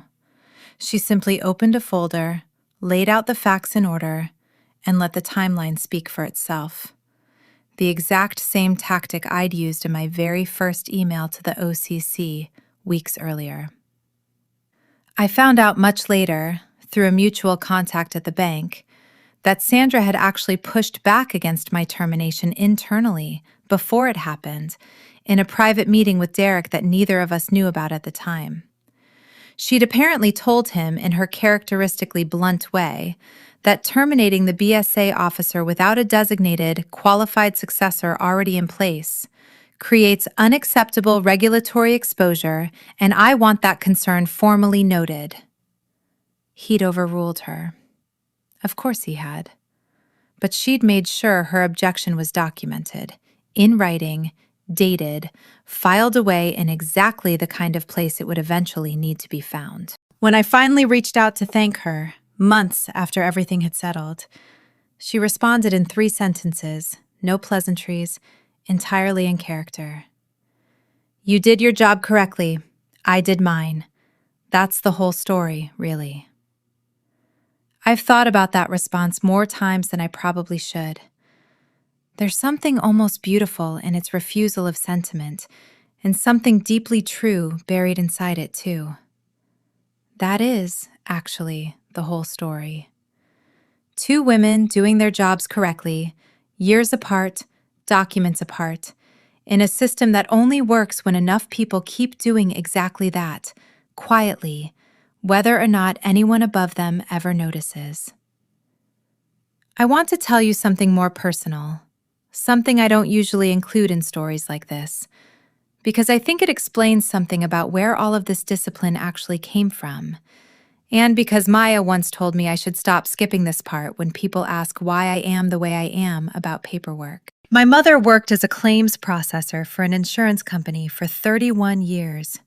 A job with roughly the same public glamour as mine, which is to say, none whatsoever. I grew up watching her come home every evening, sit at the kitchen table, and finish whatever documentation she hadn't managed to complete during the day, because she refused, on principle, to let a file sit incomplete overnight. She used to tell me, when I was young enough to think it was a strange thing for a mother to say, that the file is the only thing that remembers you were right, once everyone else has moved on to something else. I didn't understand what she meant until I was well into my own career, sitting across from an examiner during my very first exam cycle, pulling a file on a transaction I barely remembered handling, watching the documentation I'd built months earlier do exactly what my mother had described. It remembered on my behalf exactly what I'd seen, exactly what I'd done about it, exactly why I'd been right, long after the specific memory of that particular Tuesday afternoon had faded from my own mind entirely. My mother never worked in banking. She never had a federal designation, never sat across from an OCC examiner, never had her signature legally required to keep an entire institution operating within the law. But she taught me, without ever framing it this dramatically, the exact discipline that ended up mattering more than anything else in this entire story. Document everything. Trust the file over your memory. Never assume anyone will remember you were right unless you've written it down clearly enough that they can't argue with it later. She passed away 6 years before any of this happened, which means she never got to see the exact moment her lesson paid off in the most dramatic, expensive way imaginable. I think about that sometimes, usually late at night, usually with Feta asleep on my lap and a cold cup of tea beside me. I think she would have found the whole thing almost unbearably satisfying, in her own quiet way. The same quiet way she used to close a completed file at the kitchen table each night and set it aside, done, correct, and ready to defend itself against anyone who might later try to claim otherwise. There's one more part of this story I want to tell you, because I think it's the part that actually matters, more than the schadenfreude, more than watching two overconfident men get exactly what a decade of ignoring federal law eventually gets you. About 6 weeks after everything broke, I got an email tucked between a grocery store coupon and a shipping notification for a book I'd forgotten I ordered. Subject line: Panel Invitation, Ethics and Accountability in Financial Compliance. The sender was a woman I'd met exactly once, years earlier, at a regional banking conference. The kind of person who wears neutral blazers and can cite the exact statute number of any regulation off the top of her head without blinking. She wrote that people in the industry were talking about what had happened at Meridian, that my name kept coming up, always with the same word attached to it: steady. I sat with that message for a long moment before I answered. Not flattered exactly, just quiet. The panel was virtual, a few hundred attendees, mostly compliance officers and examiners and contract managers, the kind of people who understand exactly how much invisible weight sits behind the phrase, clean exam. When it was my turn to speak, I didn't talk about Derek or Preston or Halcyon Ventures or any of the specific ugly details that had made the news. I talked about what it actually means to hold a regulatory designation, about the difference between rules you bend when they're inconvenient and rules you honor because you understand, deep down, exactly what they're built to prevent. I said compliance isn't the fire escape everyone ignores until the building's already burning. It's the walls. It's the thing holding everything else up, quietly. Every single day, nobody notices it's there. I said it softly. No drama. Just the truth. The way I'd been saying it for 11 years to a room that, until very recently, hadn't been listening. One of the attendees asked during the question period whether I had any regrets about how I'd handled the whole situation. Whether, looking back, I wished I'd done anything differently. No, I said. and I meant it completely. I did my job the same way I did it every single day for 11 years. I documented what I saw. I escalated it through the right channels. I gave clear, honest warnings to the people making decisions, in writing, on the record. The only thing that changed was that this time, they didn't listen. And the consequences of not listening finally caught up with them in a way that was very visible and very public. I didn't do anything different. I just finally got to watch what happens when the system works exactly the way it's supposed to. There was one more question from that panel I want to tell you about, because it's the one that actually stayed with me longest, longer even than the one about regrets. A younger attendee, someone who identified herself in the chat as a compliance analyst only 18 months into her own career, asked something like, "How do you keep doing the boring, careful version of this job when nobody around you seems to value it until something goes wrong?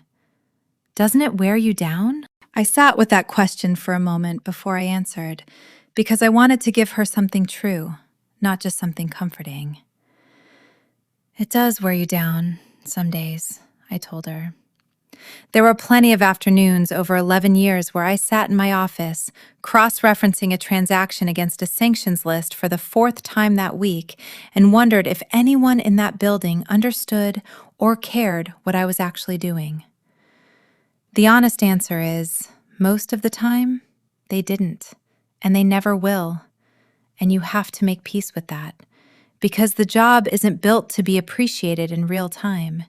It's built to prevent things that, if you do it well enough, nobody ever finds out almost happened. That's the trade. You give up the applause in exchange for actually mattering. Most days, most people in this industry never get proof that the trade was worth it. I got mine, eventually, in a very public, very expensive way that I never asked for and wouldn't wish on anyone. But it doesn't change the underlying math. The job was always worth doing correctly, whether or not anyone ever found out. I just happened to be the rare case where everyone found out. Another attendee, a man who described himself as a former examiner turned private consultant, asked whether I thought this kind of collapse was an isolated incident or a symptom of something larger happening across the industry, as leadership at more and more financial institutions gets pulled from backgrounds, tech, private equity, consulting, that don't come with any inherited institutional memory of what regulatory compliance actually protects against. "I think it's a symptom," I said without much hesitation. "I've watched it happen at Meridian, but I've heard versions of the same story from people at 3 other institutions just since this all became public. New leadership comes in from an industry where speed and disruption are rewarded above almost everything else, and they inherit a compliance function that looks, from the outside, like friction, like the thing slowing down the disruption they were hired to deliver. They don't understand, because nobody's ever shown them, what that friction is actually built to prevent. Because if it's working correctly, they'll never personally witness the disaster it's holding back. It's an entirely predictable collision, and I don't think Meridian will be the last time it happens. I just hope more boards start asking the kind of question Harold asked at that emergency meeting. Who actually made this decision? And did anyone check whether it was legal? Before the collision happens, rather than after. When the panel ended, I logged off and made myself a cup of tea, and I found a new message sitting in my inbox, no subject line, just a short preview visible on my lock screen. "Heard what happened. You handled it with more grace than I would have." It was from a woman I'd never met, a compliance officer at a different bank in a different state. Same industry, same quiet, thankless battlefield. She didn't need to explain what she meant. We speak the same language, the two of us, and every person like us. the kind carved into the margins of federal forms and audit reports and case files nobody celebrates until the day everything's on fire, and it turns out somebody, quietly, had already put out the flames 100 times before anyone noticed there'd even been a spark. I want to close the loop on one more person before we get to where everyone ended up, because I think you'll appreciate this the way I did. About 9 months after everything started, I got a text from a number I didn't recognize, and it turned out to be Curtis, the front desk security guard who'd walked me out that first day, muttering under his breath that the whole thing was stupid. He'd gotten my number from Patricia, apparently, and wanted to let me know, in his own words, that he'd been keeping tabs on the whole situation, and wanted to say he was glad to see the paperwork win. We ended up talking on the phone for almost half an hour, which surprised me because in 11 years of walking past his desk every single morning, we'd never had a conversation longer than a few pleasant sentences about the weather or the parking garage renovation. It turned out Curtis had a story of his own worth telling. He'd worked physical security in the financial industry for almost 20 years across 3 different institutions, and he told me, with a kind of weary clarity I recognized immediately, that he'd watched this exact pattern play out before, more than once, at other banks, other companies, always the same shape. Somebody quiet and competent gets treated like overhead. Somebody loud and confident gets treated like vision. And somewhere down the line, the quiet, competent person turns out to have been the only thing keeping the loud, confident person's decisions from becoming a disaster. "I've walked a lot of people out of buildings over the years," he told me. "Most of the time I don't think twice about it. But that day, watching you set your badge down so calm, no fuss, no drama, I remember thinking, this woman knows something we don't. I didn't know what. I just knew you weren't scared. And everybody in that room who fired you looked terrified underneath all that corporate smiling." I asked him how he'd known, or suspected, that something was wrong with the decision itself, beyond just the general unfairness of watching someone get walked out after over a decade of service. He said something that's stuck with me since, something I think about more than almost anything else anyone told me over the course of this whole story. "I've been doing security work a long time," he said. "You learn to read rooms, and that room had the exact energy of people who knew they were doing something they shouldn't be doing, but had already decided to do it anyway because it was easier than admitting they were wrong. I've seen that energy before. It never ends well for the people who had it in the room." Curtis still works at what remains of Meridian, now under its new ownership, and from what he tells me, morale has actually improved considerably since the rebuild, in no small part because the new leadership, chastened by everything that happened, has apparently made a point of actually listening when the compliance team raises a concern. I like to think some small part of that cultural shift traces back to a Tuesday afternoon, when a security guard watched a woman set her badge down calmly and somehow already knew, before anyone else in that building did, exactly how the story was going to end. I get asked, a lot, what happened to everyone involved. So let me give you the fullest update I can as of the time I'm telling you this story. Meridian Trust Bank still exists, technically, though it doesn't look much like the place I worked for 11 years. It was placed under an extended consent order, forced to rebuild its entire BSA program essentially from the studs, and eventually acquired by a larger regional bank at a price that, according to the trade press, was significantly below what it would have fetched 18 months earlier, before a COO decided federal law was more of a guideline situation, and a CEO decided compliance officers were redundancies waiting to be trimmed. The Meridian name disappeared from the scoreboard at the community college football field within the year. Somebody told me the new sponsor is a car dealership. Preston Yale is currently facing federal charges related to structuring and wire fraud. His case is still working its way through the courts, slowly, the way these things do. I've been told I may eventually be called as a witness, given my role in documenting the original case file. And I want you to know, I am entirely prepared for that. I have every document. I have always had every document. That was always the entire point. Derek Voss was never criminally charged, but I don't imagine his resume reads quite the way it used to at his next interview, assuming he gets one.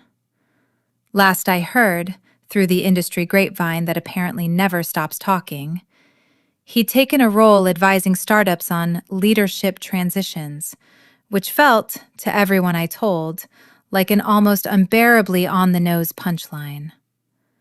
Kai Bennington, as far as I can tell from his still active LinkedIn, has pivoted his podcast to leadership resilience content and appears to be doing quite well for himself, which, honestly, at this point, doesn't even surprise me anymore. I try not to think about him too much. There are only so many hours in a day. Patricia is still at what remains of Meridian, now under new ownership, working alongside an actual, properly qualified, newly designated BSA officer, a woman she describes as terrifyingly competent, which I take as the highest possible compliment our industry has to offer. Greg from the loan department landed at a credit union across town and, according to his last text, is much happier there, though he still occasionally sends me screenshots of absurd internal memos, for old time's sake.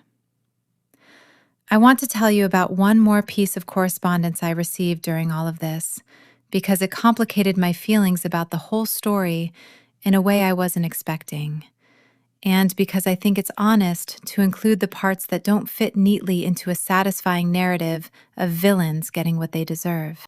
About 5 months after my termination, I got an email from Wendy, the HR director who'd sat in that conference room the day I was fired, the one who'd glanced at my folder and slid it aside without a second thought. I almost didn't open it. Part of me assumed it would be some kind of defensive justification, an attempt to smooth over her own role in how that day had gone. It wasn't. "I've thought about that meeting more times than I can count," she wrote. "I want you to know I didn't understand, at the time, what that folder actually was, or what it meant that no successor had been named. Nobody explained the regulatory mechanics to HR. I was told this was a straightforward restructuring, approved by legal, standard severance terms, nothing unusual.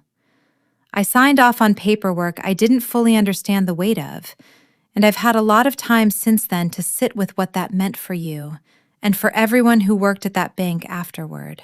I'm not asking you to forgive how that day went. I just wanted you to know I've thought about it, and I'm sorry." I sat with that email for a long time before I responded. I want to be honest with you. My first instinct was something close to anger, the kind of anger that wants to say, "You were in the room. You had eyes. You could have asked a single question." But 11 years in a compliance role teaches you something particular about how organizational failure actually works. And it rarely comes down to one single villain making one single evil decision in isolation. It comes down to a whole chain of people, at every level, not asking the one question that would have changed everything. Sometimes because they didn't know to ask it. Sometimes because they were actively discouraged from asking it. Sometimes because asking it felt, in that specific moment, like more trouble than it was worth. I wrote back, eventually, something short and, I hope, genuinely kind. I told her that I appreciated her reaching out, that I understood HR had been given a narrative by leadership that obscured the actual regulatory stakes, and that I hoped she'd carry the lesson forward into whatever she did next, the same way I hoped everyone touched by this story eventually would. I didn't tell her it was fine. It wasn't entirely fine. But I also didn't think holding on to anger at a mid-level HR coordinator who'd been kept deliberately in the dark by the two men actually responsible was where any of that anger belonged. She thanked me. We haven't spoken since. I don't know that we ever will again. But I think about that email sometimes when people ask me, in the comments of stories like this one, whether I hate Derek and Preston. I don't, actually. Not in any burning, consuming way. What I feel toward them is something closer to a kind of professional contempt, cold and specific, reserved for people who had every opportunity to simply listen and chose, repeatedly, not to. Wendy, in the end, wasn't one of those people. She was someone caught in the machine those two men built, same as Alyssa at the teller counter, same as Greg in the loan department, same as dozens of other ordinary employees who never got a vote in any of the decisions that eventually cost them their jobs. As for me, I logged into a secure consulting portal about 4 months after everything settled, the kind built specifically for professionals who still hold active federal designations even after their employer no longer does. I scrolled through open engagements, checked a few timelines, and found one that caught my eye. New BSA Program Build-Out, Regional Bank, Aggressive Growth Plans. The client name at the bottom of the listing was a direct competitor of what used to be Meridian Trust, a firm that had spent years playing second place in the same regional market. I hovered over the accept button for exactly 1 second, not out of spite, not to get even, not to spike some imaginary football in an imaginary end zone, just to keep doing what I've always done, quietly, precisely, without needing anyone to applaud. Because this was never about revenge. Revenge would have meant I did something. I didn't. I simply stopped holding up a weight that was never mine to carry alone in the first place, and let two men who thought federal law was optional find out all on their own exactly how wrong they were. I clicked accept. The first day at the new firm, I sat down with their existing compliance team. 4 people, all sharp, all a little overwhelmed, all clearly relieved to have someone in the room who'd actually survived an exam cycle without a single finding. I told them, before anything else, before contracts or credentials or handshakes, that I only had one rule. If you ever see something that looks wrong, I said, you document it, you escalate it, and you never, ever let anyone tell you it's more of a guideline situation. A few of them laughed, not fully understanding the reference yet. They will, eventually. Everyone in this industry eventually hears the Meridian story, in one version or another. I just happen to know this one is true, because I lived it. I want to tell you about a woman named Carmen Ruiz, because she plays a small but important role in this story that I haven't mentioned yet, and because I think you'll like her. Carmen was the BSA officer at a competing regional bank across town, someone I'd known for almost a decade through the same Regional Banking Association conferences, industry working groups, and the occasional shared examiner between our two institutions. For most of those years, our relationship existed in the specific, slightly competitive way that happens between two people who do essentially the same job at rival institutions.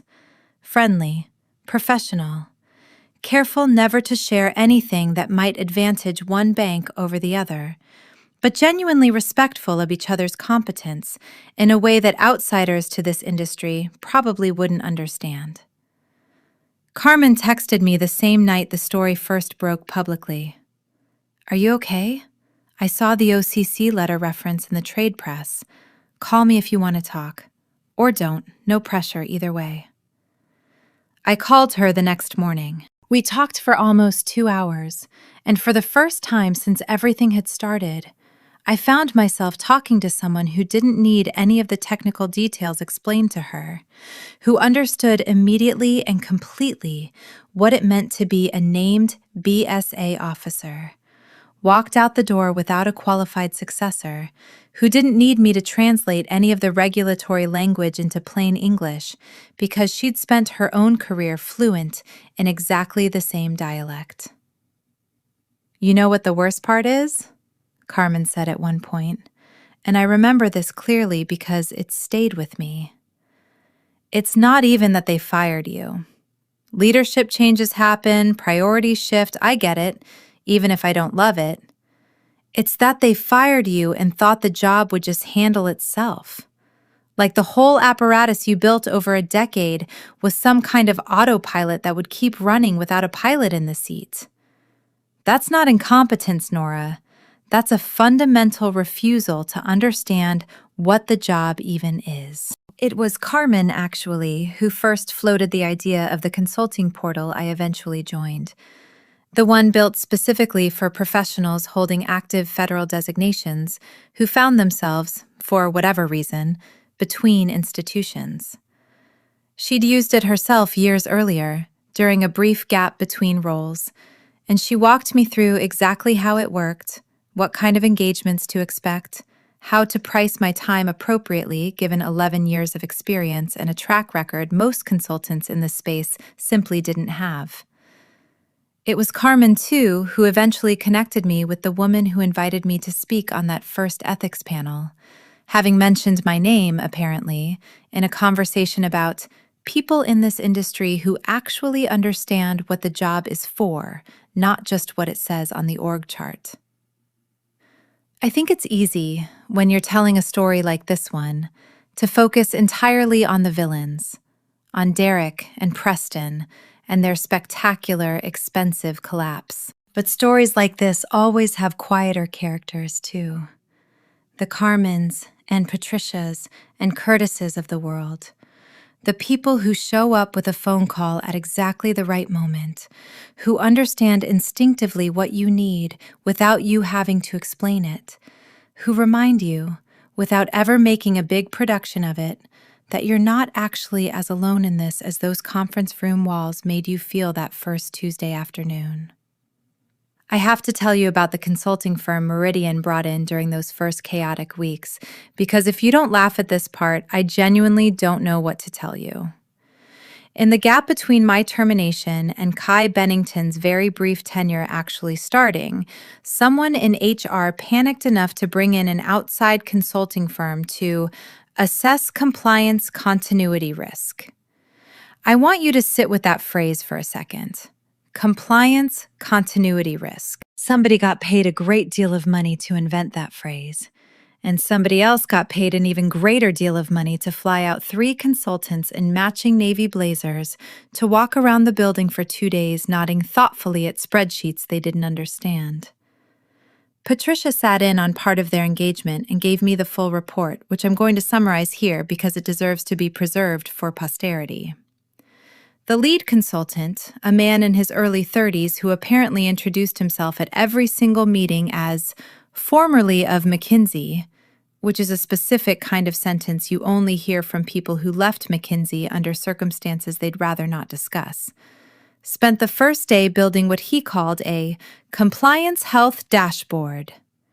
It had 4 colors: green, yellow, orange, and red. When Patricia asked him what specific regulatory framework the dashboard was measuring compliance against, he told her, and I am not making this up, that the dashboard was framework agnostic by design for maximum flexibility. A framework agnostic compliance dashboard is, and I want to be extremely precise about this, not a real thing.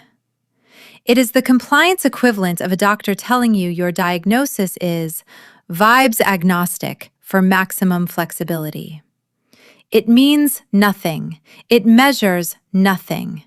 It exists purely so that someone can put a green circle on a slide and tell a room full of nervous executives that everything is fine. The firm charged Meridian an eye-watering day rate for this engagement, produced a 40-slide deck, recommended accelerating the regulatory operations hiring timeline, and left before the OCC's supervisory letter even landed. I like to imagine somewhere out there, that same consultant is currently building a framework-agnostic dashboard for some other unlucky company, blissfully unaware that the last dashboard he built sat on a shelf for exactly 9 days before the entire institution it was meant to protect fell into a federal consent order. If you're in the compliance world and you've ever sat through a meeting like that, you already know exactly the sound I made when Patricia told me this story. It's somewhere between a laugh and a scream. And if you've made that sound before, drop it in the comments because I promise you, you are not alone. I want to give you a piece of this story I didn't experience firsthand because I think it matters just as much as anything that happened in that conference room. A young teller named Alyssa, who I'd only ever known well enough to say good morning to in the break room, reached out to me a few weeks after everything hit the news. And what she described has stuck with me ever since. She was working the front counter the Thursday the correspondent-bank relationship froze, the day wire transfers stopped processing reliably. A regular customer, an older man who ran a small landscaping business, came in to send a payment to a supplier out of state, the kind of routine wire he'd sent probably 200 times over the years without incident. It didn't go through. Alyssa didn't know why. Nobody had told the frontline staff anything yet, because nobody in leadership wanted to be the one to explain it. So she stood there, apologizing to a confused, increasingly frustrated customer with absolutely no information about what was actually happening to the institution she worked for. By that afternoon, word had spread enough that a small line had formed. Not a full-blown bank run, nothing that dramatic, but enough people quietly moving money out, enough worried phone calls, enough customers asking pointed questions the tellers weren't equipped to answer, that by closing time the branch manager had locked the doors 5 minutes early and told the staff to go home. Nobody explained anything to us, Alyssa told me. We just knew something was wrong and we had to stand there and smile at people anyway because that's the job. I kept thinking, somebody up there must know what's going on. Somebody must have a plan. And then I found out later there wasn't a compliance officer at all that week. There wasn't anybody up there who actually knew. I think about Alyssa a lot, honestly, more than I think about Derek or Preston most days. She didn't do anything wrong. She wasn't in that conference room. She wasn't part of any decision. She just showed up to do an honest job at a counter. And she got to stand there absorbing the confusion and anger of real customers because 2 men in leadership decided compliance was a line item they could cut without consequence. That's the part of this story that never makes it into the trade press headlines. It's not just executives who pay for decisions like that. It's the Alyssas of the world. The ones standing at the counter with no information and a line of worried customers who have absolutely no say in any of it. About 2 months after my termination, I got a second call. This one from an agent with the FBI's Financial Crimes Unit, a man named Agent Delgado, who was noticeably less warm than Renata Ibarra had been, though I understood by that point that warmth wasn't really his job. He asked to meet in person rather than over the phone, which I understood, given the stakes. And I agreed to sit down with him at a small conference room in a nondescript federal building downtown. The kind of building that could be anything from a passport office to exactly what it actually was. He had a folder in front of him, thick, tabbed, clearly assembled with a great deal of care. He asked me to walk through, in detail, my full history with the Halcyon Ventures account, starting from the first transaction that had triggered my initial review, all the way through my termination. I told him everything. The same way I told Renata, the same way I'd have told any examiner during any exam cycle. Dates, amounts, the specific red flags that triggered escalation under our internal risk model. The conversation with Preston about the account months earlier, where he'd waved off my concerns as probably just a family thing, nothing to worry about. A sentence I had, thankfully, documented in a follow-up email at the time, because that is simply what you do in this job. You document the conversation you had, especially the ones that feel, even slightly, like somebody's trying to talk you out of doing your job. You documented that conversation the same day it happened, Agent Delgado said, flipping to the relevant page in his folder, not quite hiding the small note of approval in his voice.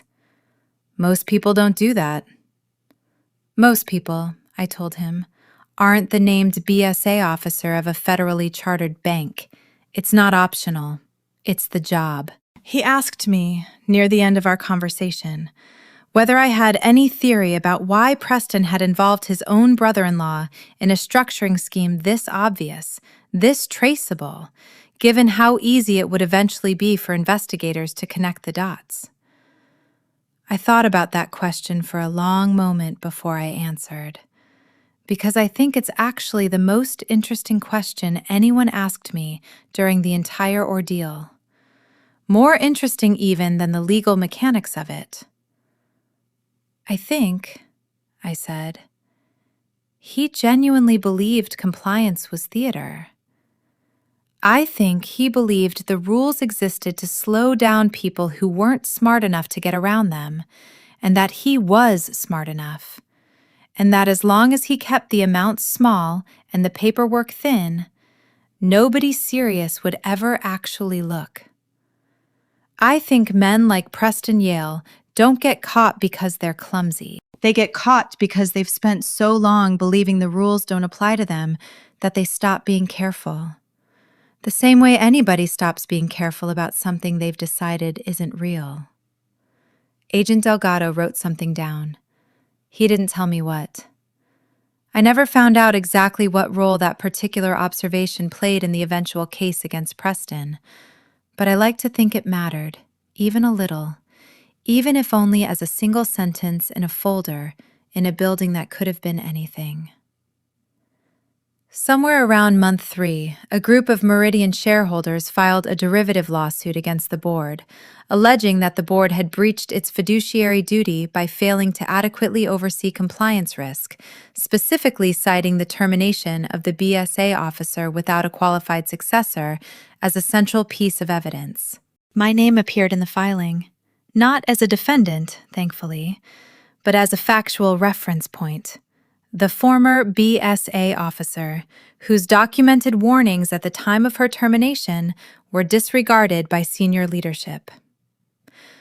A lawyer for the shareholder group reached out to my own attorney, who I'd hired early on, mostly out of an abundance of caution, a sharp, no-nonsense woman named Diane, who specialized in exactly this kind of regulatory fallout. They wanted to know if I'd be willing to provide a deposition. I said yes, the same way I'd said yes to Renata, the same way I'd said yes to Agent Delgado, because at this point in the story, I think you understand my general policy. If someone with legitimate legal authority wants to know what actually happened, I tell them. Every time, no exceptions. That's not bravery. That's just what happens when you spend 11 years building the kind of documentation habits that make lying, for you personally, functionally impossible, even if you wanted to.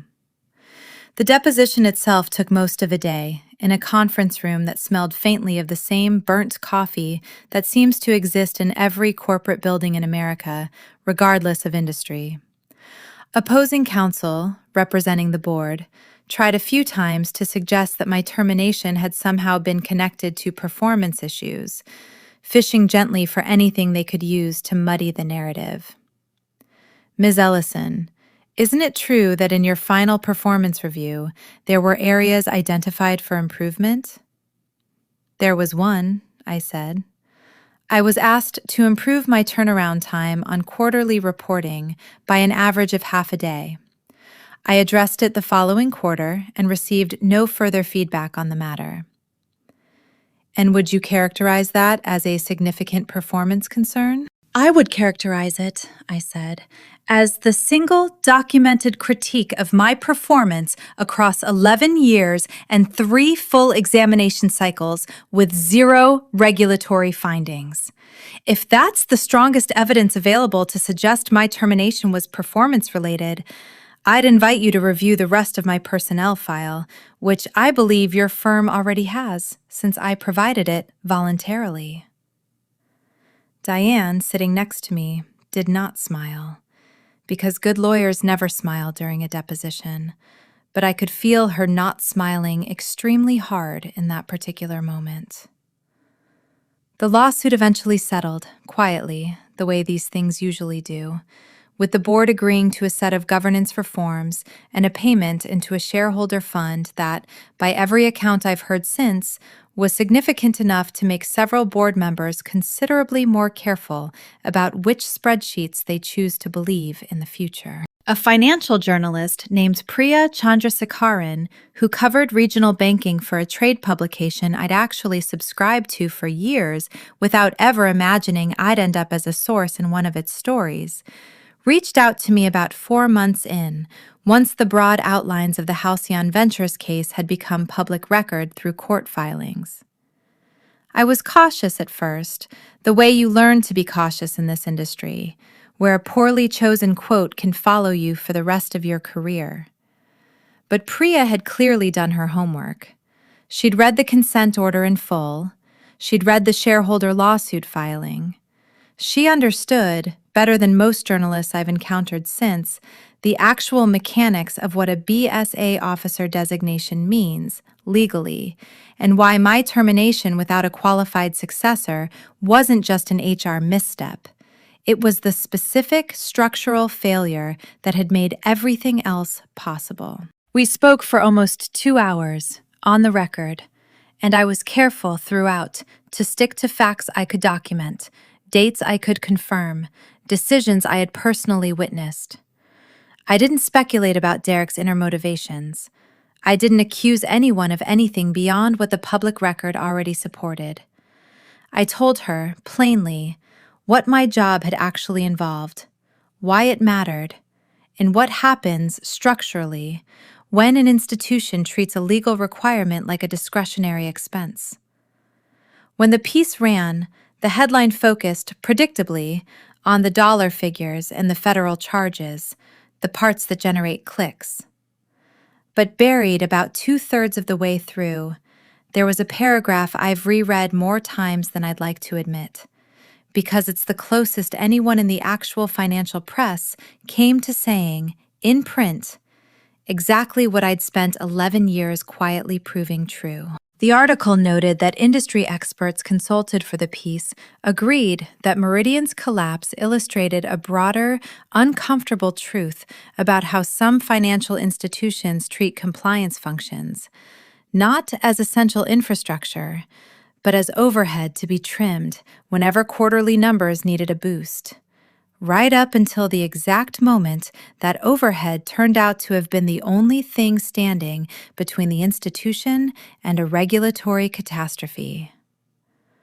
I read that paragraph out loud to Feta, who, as always, offered no particular reaction. And then I closed my laptop and went to bed. And for the first time since the whole thing started, I slept the entire night through without waking up once to check my phone. I promised you this story would be about paperwork winning quietly, without theatrics, and mostly it has been. But I think it's worth pausing to actually put some numbers to what quietly cost Meridian Trust Bank. Because the abstractions, consent order, correspondent relationship suspended, deposits pulled, don't always land the way the actual figures do. In the 8 weeks following my termination, Meridian's stock, which traded thinly on a regional exchange but was still publicly held, lost just over 60% of its value. Total deposits fell by roughly 18% over the same period. A number that doesn't sound catastrophic until you understand that regional banks operate on razor-thin liquidity margins, and an 18% deposit outflow in 8 weeks is the kind of thing that keeps a CFO awake at 4 in the morning, doing math he doesn't want to be doing. The correspondent banking suspension alone was estimated, in later court filings related to the shareholder lawsuit, to have cost the institution north of $11 million in lost transaction fee revenue and emergency alternative processing arrangements over the following 2 quarters. The eventual consent order came with a formal monetary penalty as well, 7 figures, paid directly to the OCC on top of the millions more spent on outside counsel, the independent monitor's fees, and the total rebuild of the compliance infrastructure from the ground up. The final acquisition price, when a larger regional competitor eventually bought what remains of Meridian, roughly 14 months after my termination, came in at just under 60% of what independent analysts had valued the institution at before any of this happened. 60%. That's the actual dollars and cents cost of deciding a Bank Secrecy Act officer was a bottleneck worth eliminating without a qualified replacement. I want to be clear. I don't take any satisfaction in these numbers on a human level. Real employees lost real jobs. Real shareholders, some of them ordinary people with retirement accounts invested in a boring regional bank precisely because it seemed safe and well run, lost real money. That's not a punchline. That's the actual, unglamorous cost of the decision 2 men made in about 15 minutes in a conference room, treating a legal requirement like a line item they could cut without consequence. But I do think the numbers matter, because they answer, more clearly than any of the emotional beats of this story, the question I get asked most often in the comments section of stories like this one. People always want to know, did it actually matter? Did any of it actually change anything? Or is this just a satisfying story with no real stakes behind it? It mattered. $11 million in lost revenue mattered. A 60% stock collapse mattered. A federal penalty in the 7 figures mattered. An acquisition at a 40% discount to fair value mattered enormously to shareholders, to employees, to a community that had banked with that institution for 41 years and watched its name disappear from a Little League scoreboard within 12 months. None of that happened because I did anything vindictive. All of it happened because 2 men decided compliance was optional, and the actual, quantifiable cost of that decision turned out to be almost unimaginably larger than whatever they thought they were saving by eliminating my role in the first place. I want to tell you about the strange experience of watching your own professional catastrophe become, briefly, a piece of minor internet infamy, because it's not something anyone really prepares you for. Once the trade press coverage picked up, and especially once the shareholder lawsuit filing became public record with all its colorful details about regulatory operations and framework-agnostic dashboards, the story found its way onto a few finance-adjacent forums and eventually a fairly popular business commentary account that specializes in corporate disaster post-mortems. They didn't use my name, not at first, respecting the fact that I hadn't spoken publicly yet. But they laid out the timeline in enough detail that anyone who knew the industry could connect the dots pretty quickly. The comments were, I'll admit, a genuinely fascinating experience to read. Hundreds of compliance officers, auditors, and regulatory professionals from completely unrelated institutions, all telling some version of the same story, all recognizing something of their own careers in what had happened to me. One comment from an anonymous account read simply, "This is every compliance department in America waiting to happen. We're all just waiting for our own Derek Voss." It had, by the time I stopped checking, over 4,000 likes. Someone made a meme out of the regulation as a trampoline line, which somehow made its way, secondhand, back to Kai Bennington's actual real podcast audience, several of whom apparently left reviews referencing it in ways I genuinely hope he never fully understood the context of. I felt, I'll admit, a small, petty flicker of satisfaction reading that one, which I'm choosing to be honest with you about rather than pretend I floated above it all with perfect grace the entire time. I didn't. Nobody does. What surprised me most, though, wasn't the mockery directed at Derek and Preston, which felt, frankly, well-earned. It was the sheer volume of people in adjacent, unglamorous compliance roles. BSA officers, internal auditors, risk managers, the boring-sounding job titles that keep entire industries from quietly collapsing into fraud, who reached out, directly, to tell me some version of the same thing. Thank you for making this visible. Thank you for showing people what actually happens when they don't listen to us. I print these out sometimes. The ones from people who work jobs I understand completely even though I'll never meet them, and I keep them in a folder which, if you've been paying attention to this story at all, should not surprise you in the slightest. There's one more piece of this story I want to share before I bring you to the 1-year mark, because it's the piece that made me feel, for the first time, like something genuinely structural might change because of what happened at Meridian, beyond just one bank's very expensive collapse. About 7 months in, I received a formal invitation, considerably more official than the earlier panel request, to provide testimony before a state legislative banking committee that was reviewing proposed updates to oversight requirements for state-chartered financial institutions. The committee had apparently been reviewing the Meridian case as a working example in discussions about whether existing regulations adequately addressed the risk created when institutions terminate compliance leadership without qualified succession planning. I said yes, obviously. By that point in the story, I think you understand my answer to these requests was always going to be yes. The hearing itself was a strange experience. Formal in a way none of my previous involvement in any of this had been. A room with actual seating for the public. A court reporter transcribing every word.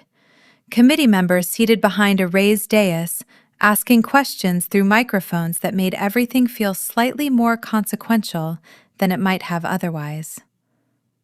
I testified for just under 40 minutes, walking the committee through the same material I'd walked Renata Ibarra and Agent Delgado through months earlier, though this time framed less around what specifically happened at Meridian and more around what structural gaps in oversight had allowed it to happen in the first place.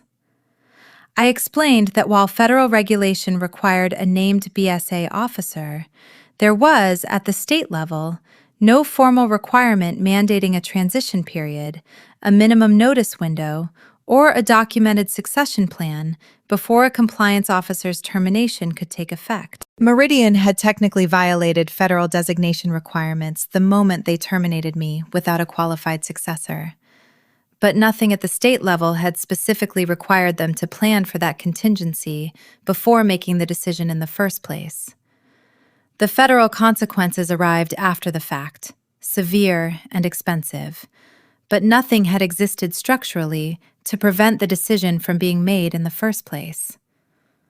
One committee member, a state senator who'd clearly done her homework on the case, asked me directly whether I believed the collapse at Meridian could have been prevented through better internal governance alone, without regulatory intervention, or whether I believed legislative action was actually necessary. I think, I told her, that Meridian had a general counsel who understood the stakes and a documented history of my own warnings on the record. Those things weren't enough to stop the decision from being made, because ultimately, two men with executive authority chose not to listen to either. I don't think you can legislate against arrogance directly, but you can legislate a mandatory transition window, a documented succession requirement, a cooling-off period before a compliance leadership termination takes effect, something that forces institutions to slow down and actually plan before they create the exact kind of gap that nearly sank a 41-year-old bank in about 6 weeks. I think that kind of requirement would have given Meridian's board one more chance to catch this before it happened, rather than after. The bill that eventually emerged from that committee's work, and I want to be careful here, because I only played a small part in a much larger legislative process involving dozens of witnesses and advocacy groups, included, among other provisions, a mandatory minimum notice and succession planning requirement for state-chartered institutions terminating any officer holding a federally mandated compliance designation. It passed, eventually, by a wide margin, and, I'm told, by people who track these things far more closely than I do, that at least 2 other states have since introduced similar legislation modeled partly on it. I don't want to overstate my role in any of that. I was one witness among many, in one hearing, in one state. But I think about it sometimes, the strange, indirect arc of this whole story. How a single termination meeting with burnt coffee and an empty investor deck smile eventually led, through a chain of very ordinary, very boring bureaucratic steps, to an actual change in how institutions in at least one state are now required to handle exactly the kind of decision that broke Meridian. That's not vindication, exactly. It's something quieter and, honestly, more satisfying than vindication.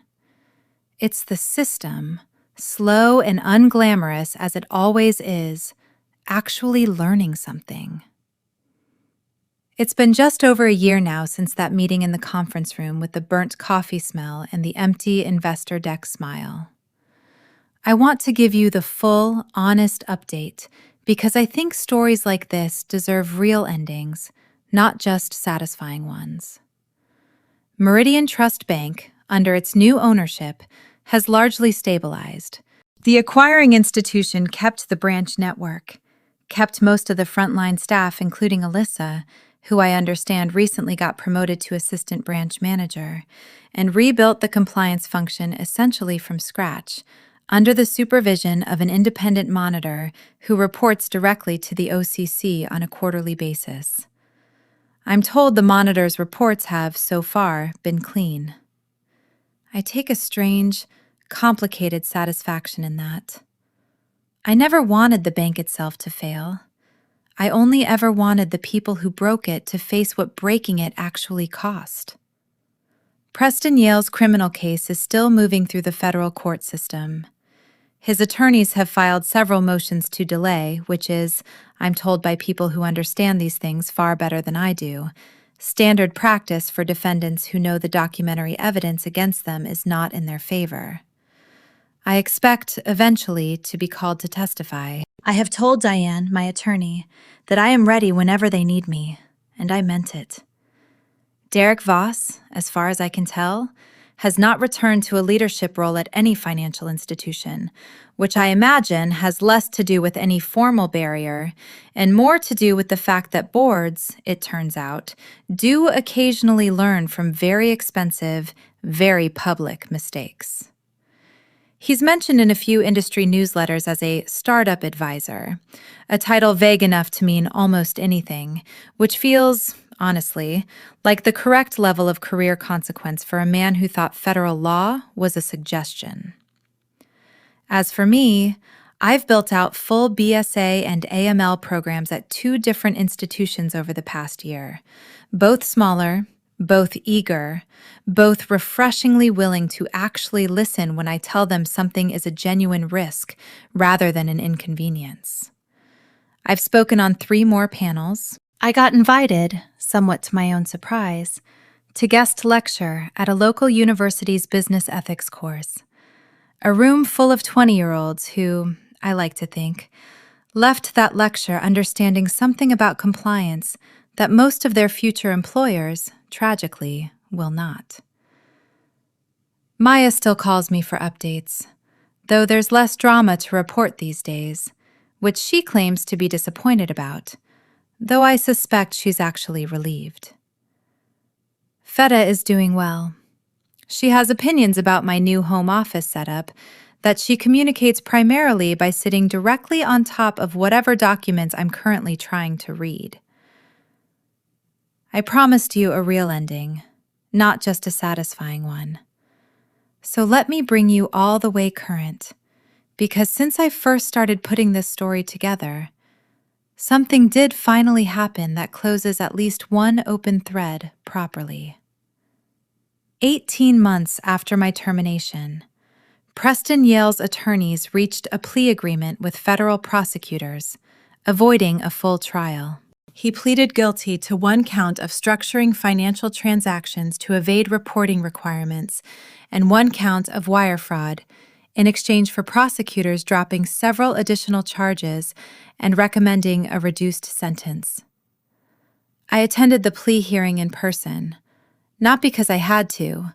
Diane made clear I wasn't required to be there, but because I felt, after everything, that I owed it to the version of myself who sat in that conference room and calmly asked an unanswered question about qualified successors, to actually watch this part happen with my own eyes.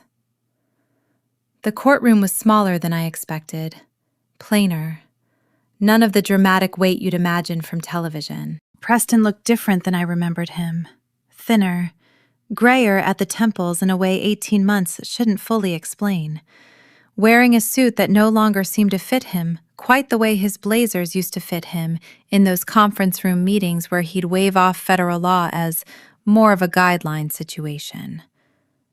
He didn't look at me. I don't know if he even registered I was there, sitting 3 rows back, hands folded in my lap the exact same way they'd been folded the day he and Derek fired me. When the judge asked him to formally enter his plea, his voice was quieter than I remembered it too. None of the confident, dismissive cadence I'd sat through in a dozen budget meetings over the years. "Guilty, Your Honor," he said, twice, once for each count, and that was that.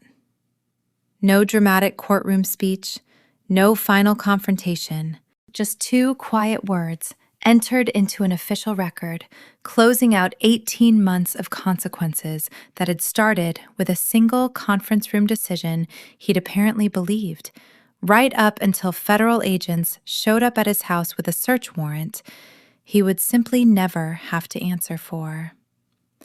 Sentencing is still pending as of the writing of this story, though prosecutors have indicated they'll seek a term including actual prison time, along with restitution to the affected financial institutions and forfeiture of the real estate assets purchased with the structured funds. Diane tells me these things can take additional months to finalize, and I've made peace with the fact that I may be updating this particular thread again down the line. But the plea itself, the 2 quiet words in that plain, unremarkable courtroom, felt like the closest thing to a period at the end of a very long sentence that this story was ever going to give me. I want to tell you honestly, I didn't feel triumphant sitting in that courtroom either. The same way I hadn't felt triumphant reading the auto reply from the OCC that first Tuesday evening. The same way I hadn't felt triumphant reading the headline about Derek's resignation over a slice of peach cobbler. I felt, mostly, a kind of settled quiet, the sense of a very long, very slow process finally reaching the place it had always been heading, ever since two men decided a boring woman in a cardigan was a bottleneck worth eliminating without a plan. I walked out of that courthouse into an ordinary weekday afternoon, got in my car, and drove to pick up Maya from the airport, because she'd flown in specifically to be there for me that day, whether I needed her to be or not. And I think that tells you more about how this whole story actually ended for me than any headline ever could. Not with champagne, not with some grand cinematic moment of vindication. Just my daughter, waiting at baggage claim, asking how it went, and me telling her honestly that it went exactly the way the paperwork always said it would. One last piece of correspondence, and then I promise I'll bring you to the end.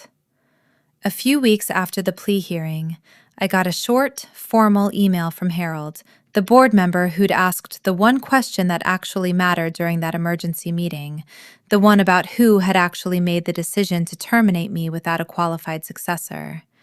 We'd never spoken directly before, not once in 11 years, our entire relationship existing purely through the distant architecture of quarterly board reports and the occasional line item in meeting minutes.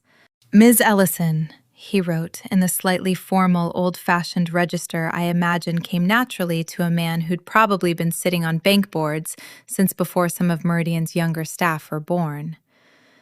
I want you to know that your documented conduct throughout this matter was, in my assessment as an independent director, exemplary. I regret that the board did not have sufficient visibility into the risk being created until it was far too late to prevent the consequences that followed. For what it's worth, I have made it a personal practice on every board I now sit on to ask a very simple question whenever a compliance-related termination is proposed. Who is the qualified successor, and has that succession been formally confirmed with the relevant regulator? I ask it every single time now. I intend to keep asking it for as long as I continue this work. I read that email 3 times before I answered it. There was something in it that landed differently than any of the other messages I'd received over the previous year and a half. Something about the specific, concrete, almost bureaucratic nature of his promise. He didn't say he was sorry, exactly, not the way Wendy had. He didn't offer sympathy or admiration. He offered a changed practice, a specific question he now asked every time on every board because of what he'd watched happen at Meridian. I think that's actually the best possible outcome a story like this can produce, when you strip away all the schadenfreude and the satisfying collapse of 2 overconfident men. Not an apology, not a headline. A changed practice, a question someone now asks every single time because they watched firsthand exactly what happens when nobody asks it in time. I wrote back and thanked him and told him, honestly, that if every board member across this industry adopted that same simple habit, asked that same question every single time before a compliance leadership change went through, an enormous number of institutions would be spared exactly the kind of collapse Meridian went through. He didn't respond again after that. I don't think he needed to. Some conversations complete themselves in a single exchange, and I think that one did. I think about Curtis sometimes, the security guard who walked me out that first day, muttering that it was stupid, that everybody knew it was stupid. I think about how right he was, and how nobody with the actual power to stop it was willing to listen to a security guard's instincts, any more than they'd been willing to listen to mine. I think about the folder, sitting on my old desk in plain view, ignored, the whole time. I think about how much of the important stuff in any organization sits exactly like that, visible, labeled, right there for anyone willing to actually look, and how much easier it is for people in power to assume the boring-looking woman with the color-coded filing system couldn't possibly be holding up anything that matters. I wasn't angry by the end of all this, Not really. Not in the way you might expect from a story like this. I was steady. I still am. Somewhere along the way, over 11 years of clean exams and quiet Tuesdays spent cross-referencing wire thresholds against shell company registries, I'd stopped needing anyone's permission to know the value of what I did. Derek Voss and Preston Yale spent 18 months treating that value like a rounding error on a spreadsheet. It took federal regulators about 6 weeks to show them, in extremely expensive, extremely public detail, exactly how wrong that math had been. I didn't build the storm. I want to be clear about that one more time because it matters. I just stopped standing in front of it on their behalf. And it turns out, when you finally step aside from something you've spent 11 years quietly holding up, the people who never noticed you were holding it start finding out, very quickly, exactly how much weight was resting on your shoulders the entire time. If you made it this far, thank you for sitting through the whole thing with me. If this is the kind of story you like, the quiet kind, the kind where nobody has to raise their voice because the paperwork does all the talking, go ahead and subscribe, drop a like, and let me know in the comments if you've ever watched a workplace implode because somebody underestimated the person doing the boring, invisible job that was actually holding the whole thing together. I read every single one. I always do. See you in the next story.